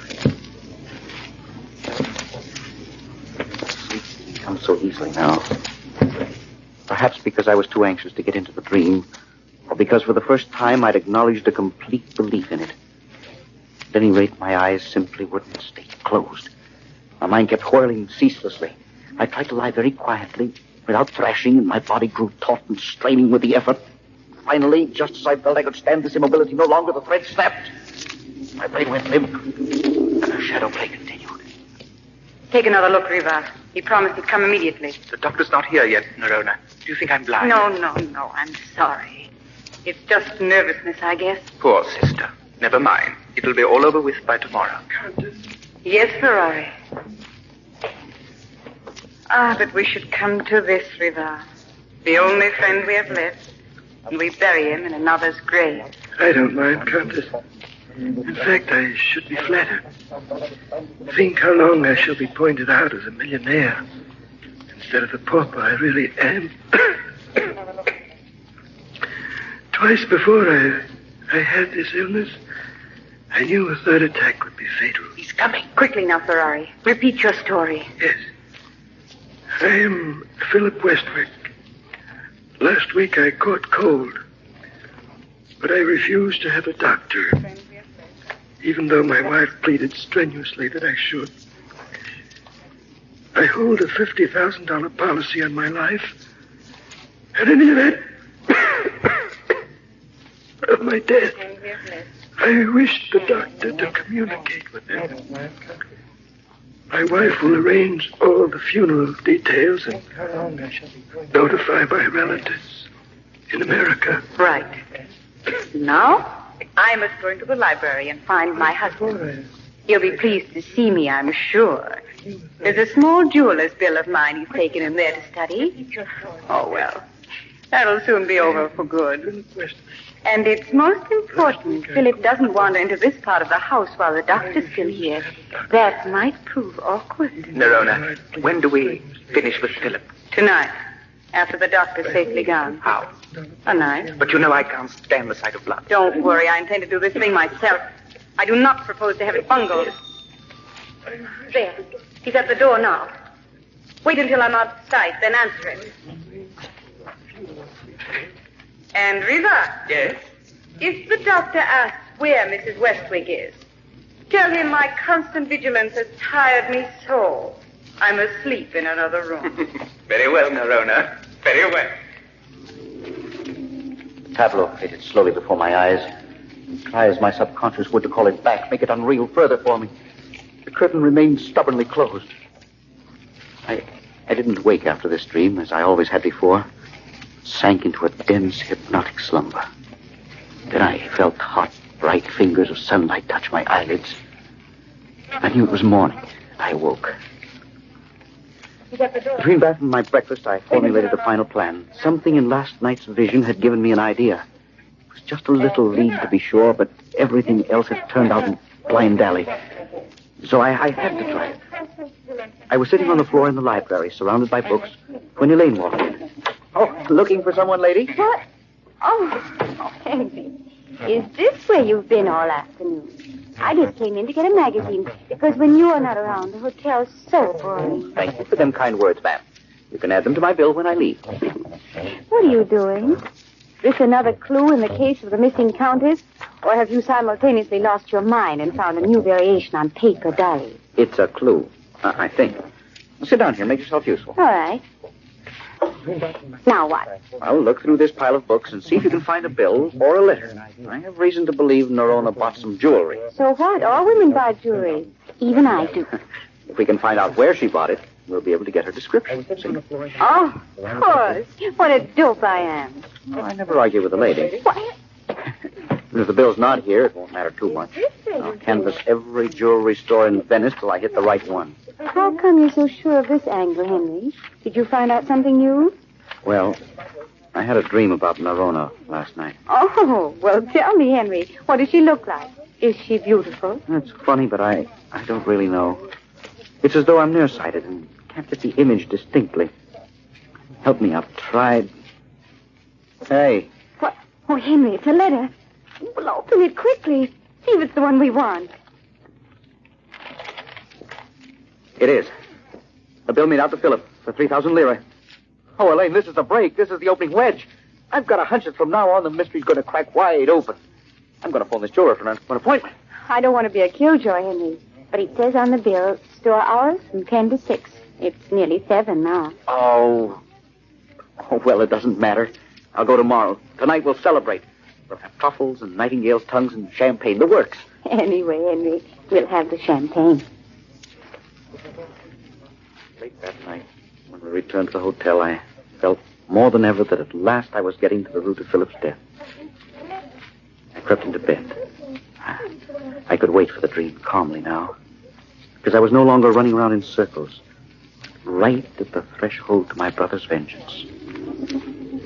I recognized the corridor outside my own door, and Rivar and Nerona walking softly toward it. You're sure you can do it? I'm not afraid. I'll go through with my end of it. Just be sure you don't mess up yours. Remember now, the biggest wine cask you can find in the cellar, and saw a wide enough hole in the top so the body will go through. Have you got the knife? Of course. Now go, for heaven's sake. You make me nervous. I watched her, with an icy, agonized horror no earlier dream had produced. She stealthily opened the door. I could see Philip at the window, his back toward us, gazing out over the canal. I didn't seem to hear her footsteps sliding across the floor, coming nearer and nearer to him. I wanted to shout, scream at him, warn him against Nerona. But I knew I was just a spectator, watching a hideous motion picture, and I could not change this ending. She stopped dead, motionless, just in back of him. I saw her hand come up slowly, with a sharp, slender knife, the blade glittering up brightly as the bracelet on her wrist. Just as it started downward for the final thrust, I heard a familiar sound. It was then I realized the dream had dissolved and that I was gazing up at reality. I grabbed her hand. Ow! Oh, let me go. Elaine. Oh, it was you. Let me go. No. Knifing one member of the Westlake family is quite enough. Countess Nerona. One moment more and you'd never have known my identity. Yes, I would. I'd seen your hand with a knife, with a sleigh bell bracelet. So, that gave me away, did it? The last thing your brother ever paid for, alive, Henry. If you had not found the bill for it, I shouldn't have tried to kill you tonight. No. When would you have tried to kill me, Countess? Perhaps never. I liked you, Henry. Riva and I learned of your arrival from the shipping news while we were at Milan collecting Philip's insurance from the branch office there. I followed you, of course, to make sure you discovered nothing. However, we were both unfortunate. Especially you, Nerona. Walk in front of me to the telephone. I've got the dagger now, remember.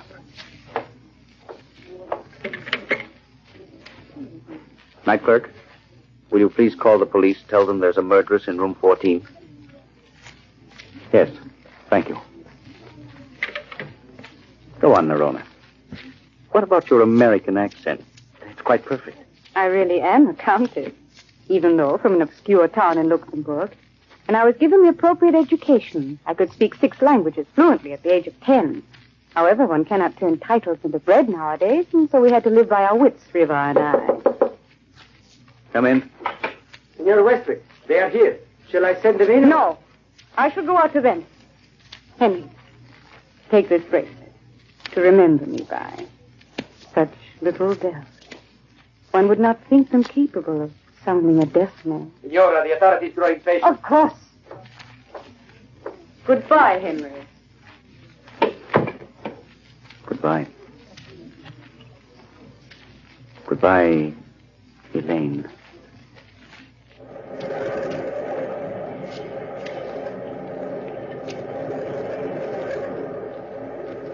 From the time-worn pages of the past, we have brought you the immortal story of the Haunted Hotel. Bellkeeper, hold the bell.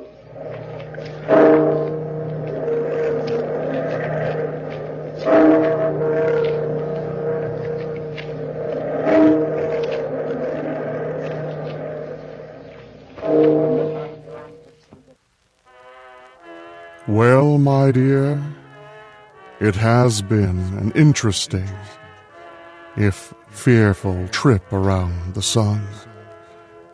Although I never see the sun, I'm sure it's glorious. Time has a funny way of affecting me minimally, but I do so enjoy any excuse to get sentimental. So thank you for spending so much time with me in this place, hearing these stories. I hope you'll continue the tradition in the new year, because I'll be right here, happy for your company, happy for your friendship. But for now, it's getting late and you have a new slate to begin. So go on, head home, but I do so hope to see you again soon. Now as you make your strangely sober march through the streets and prepare yourself for a big celebration coming soon, take one moment before you fall asleep dreaming of party favors and paper hats, and just simply be thankful for what you have, and I'll be seeing you. My dear, poor old lang syne, we'll take a right good willy wot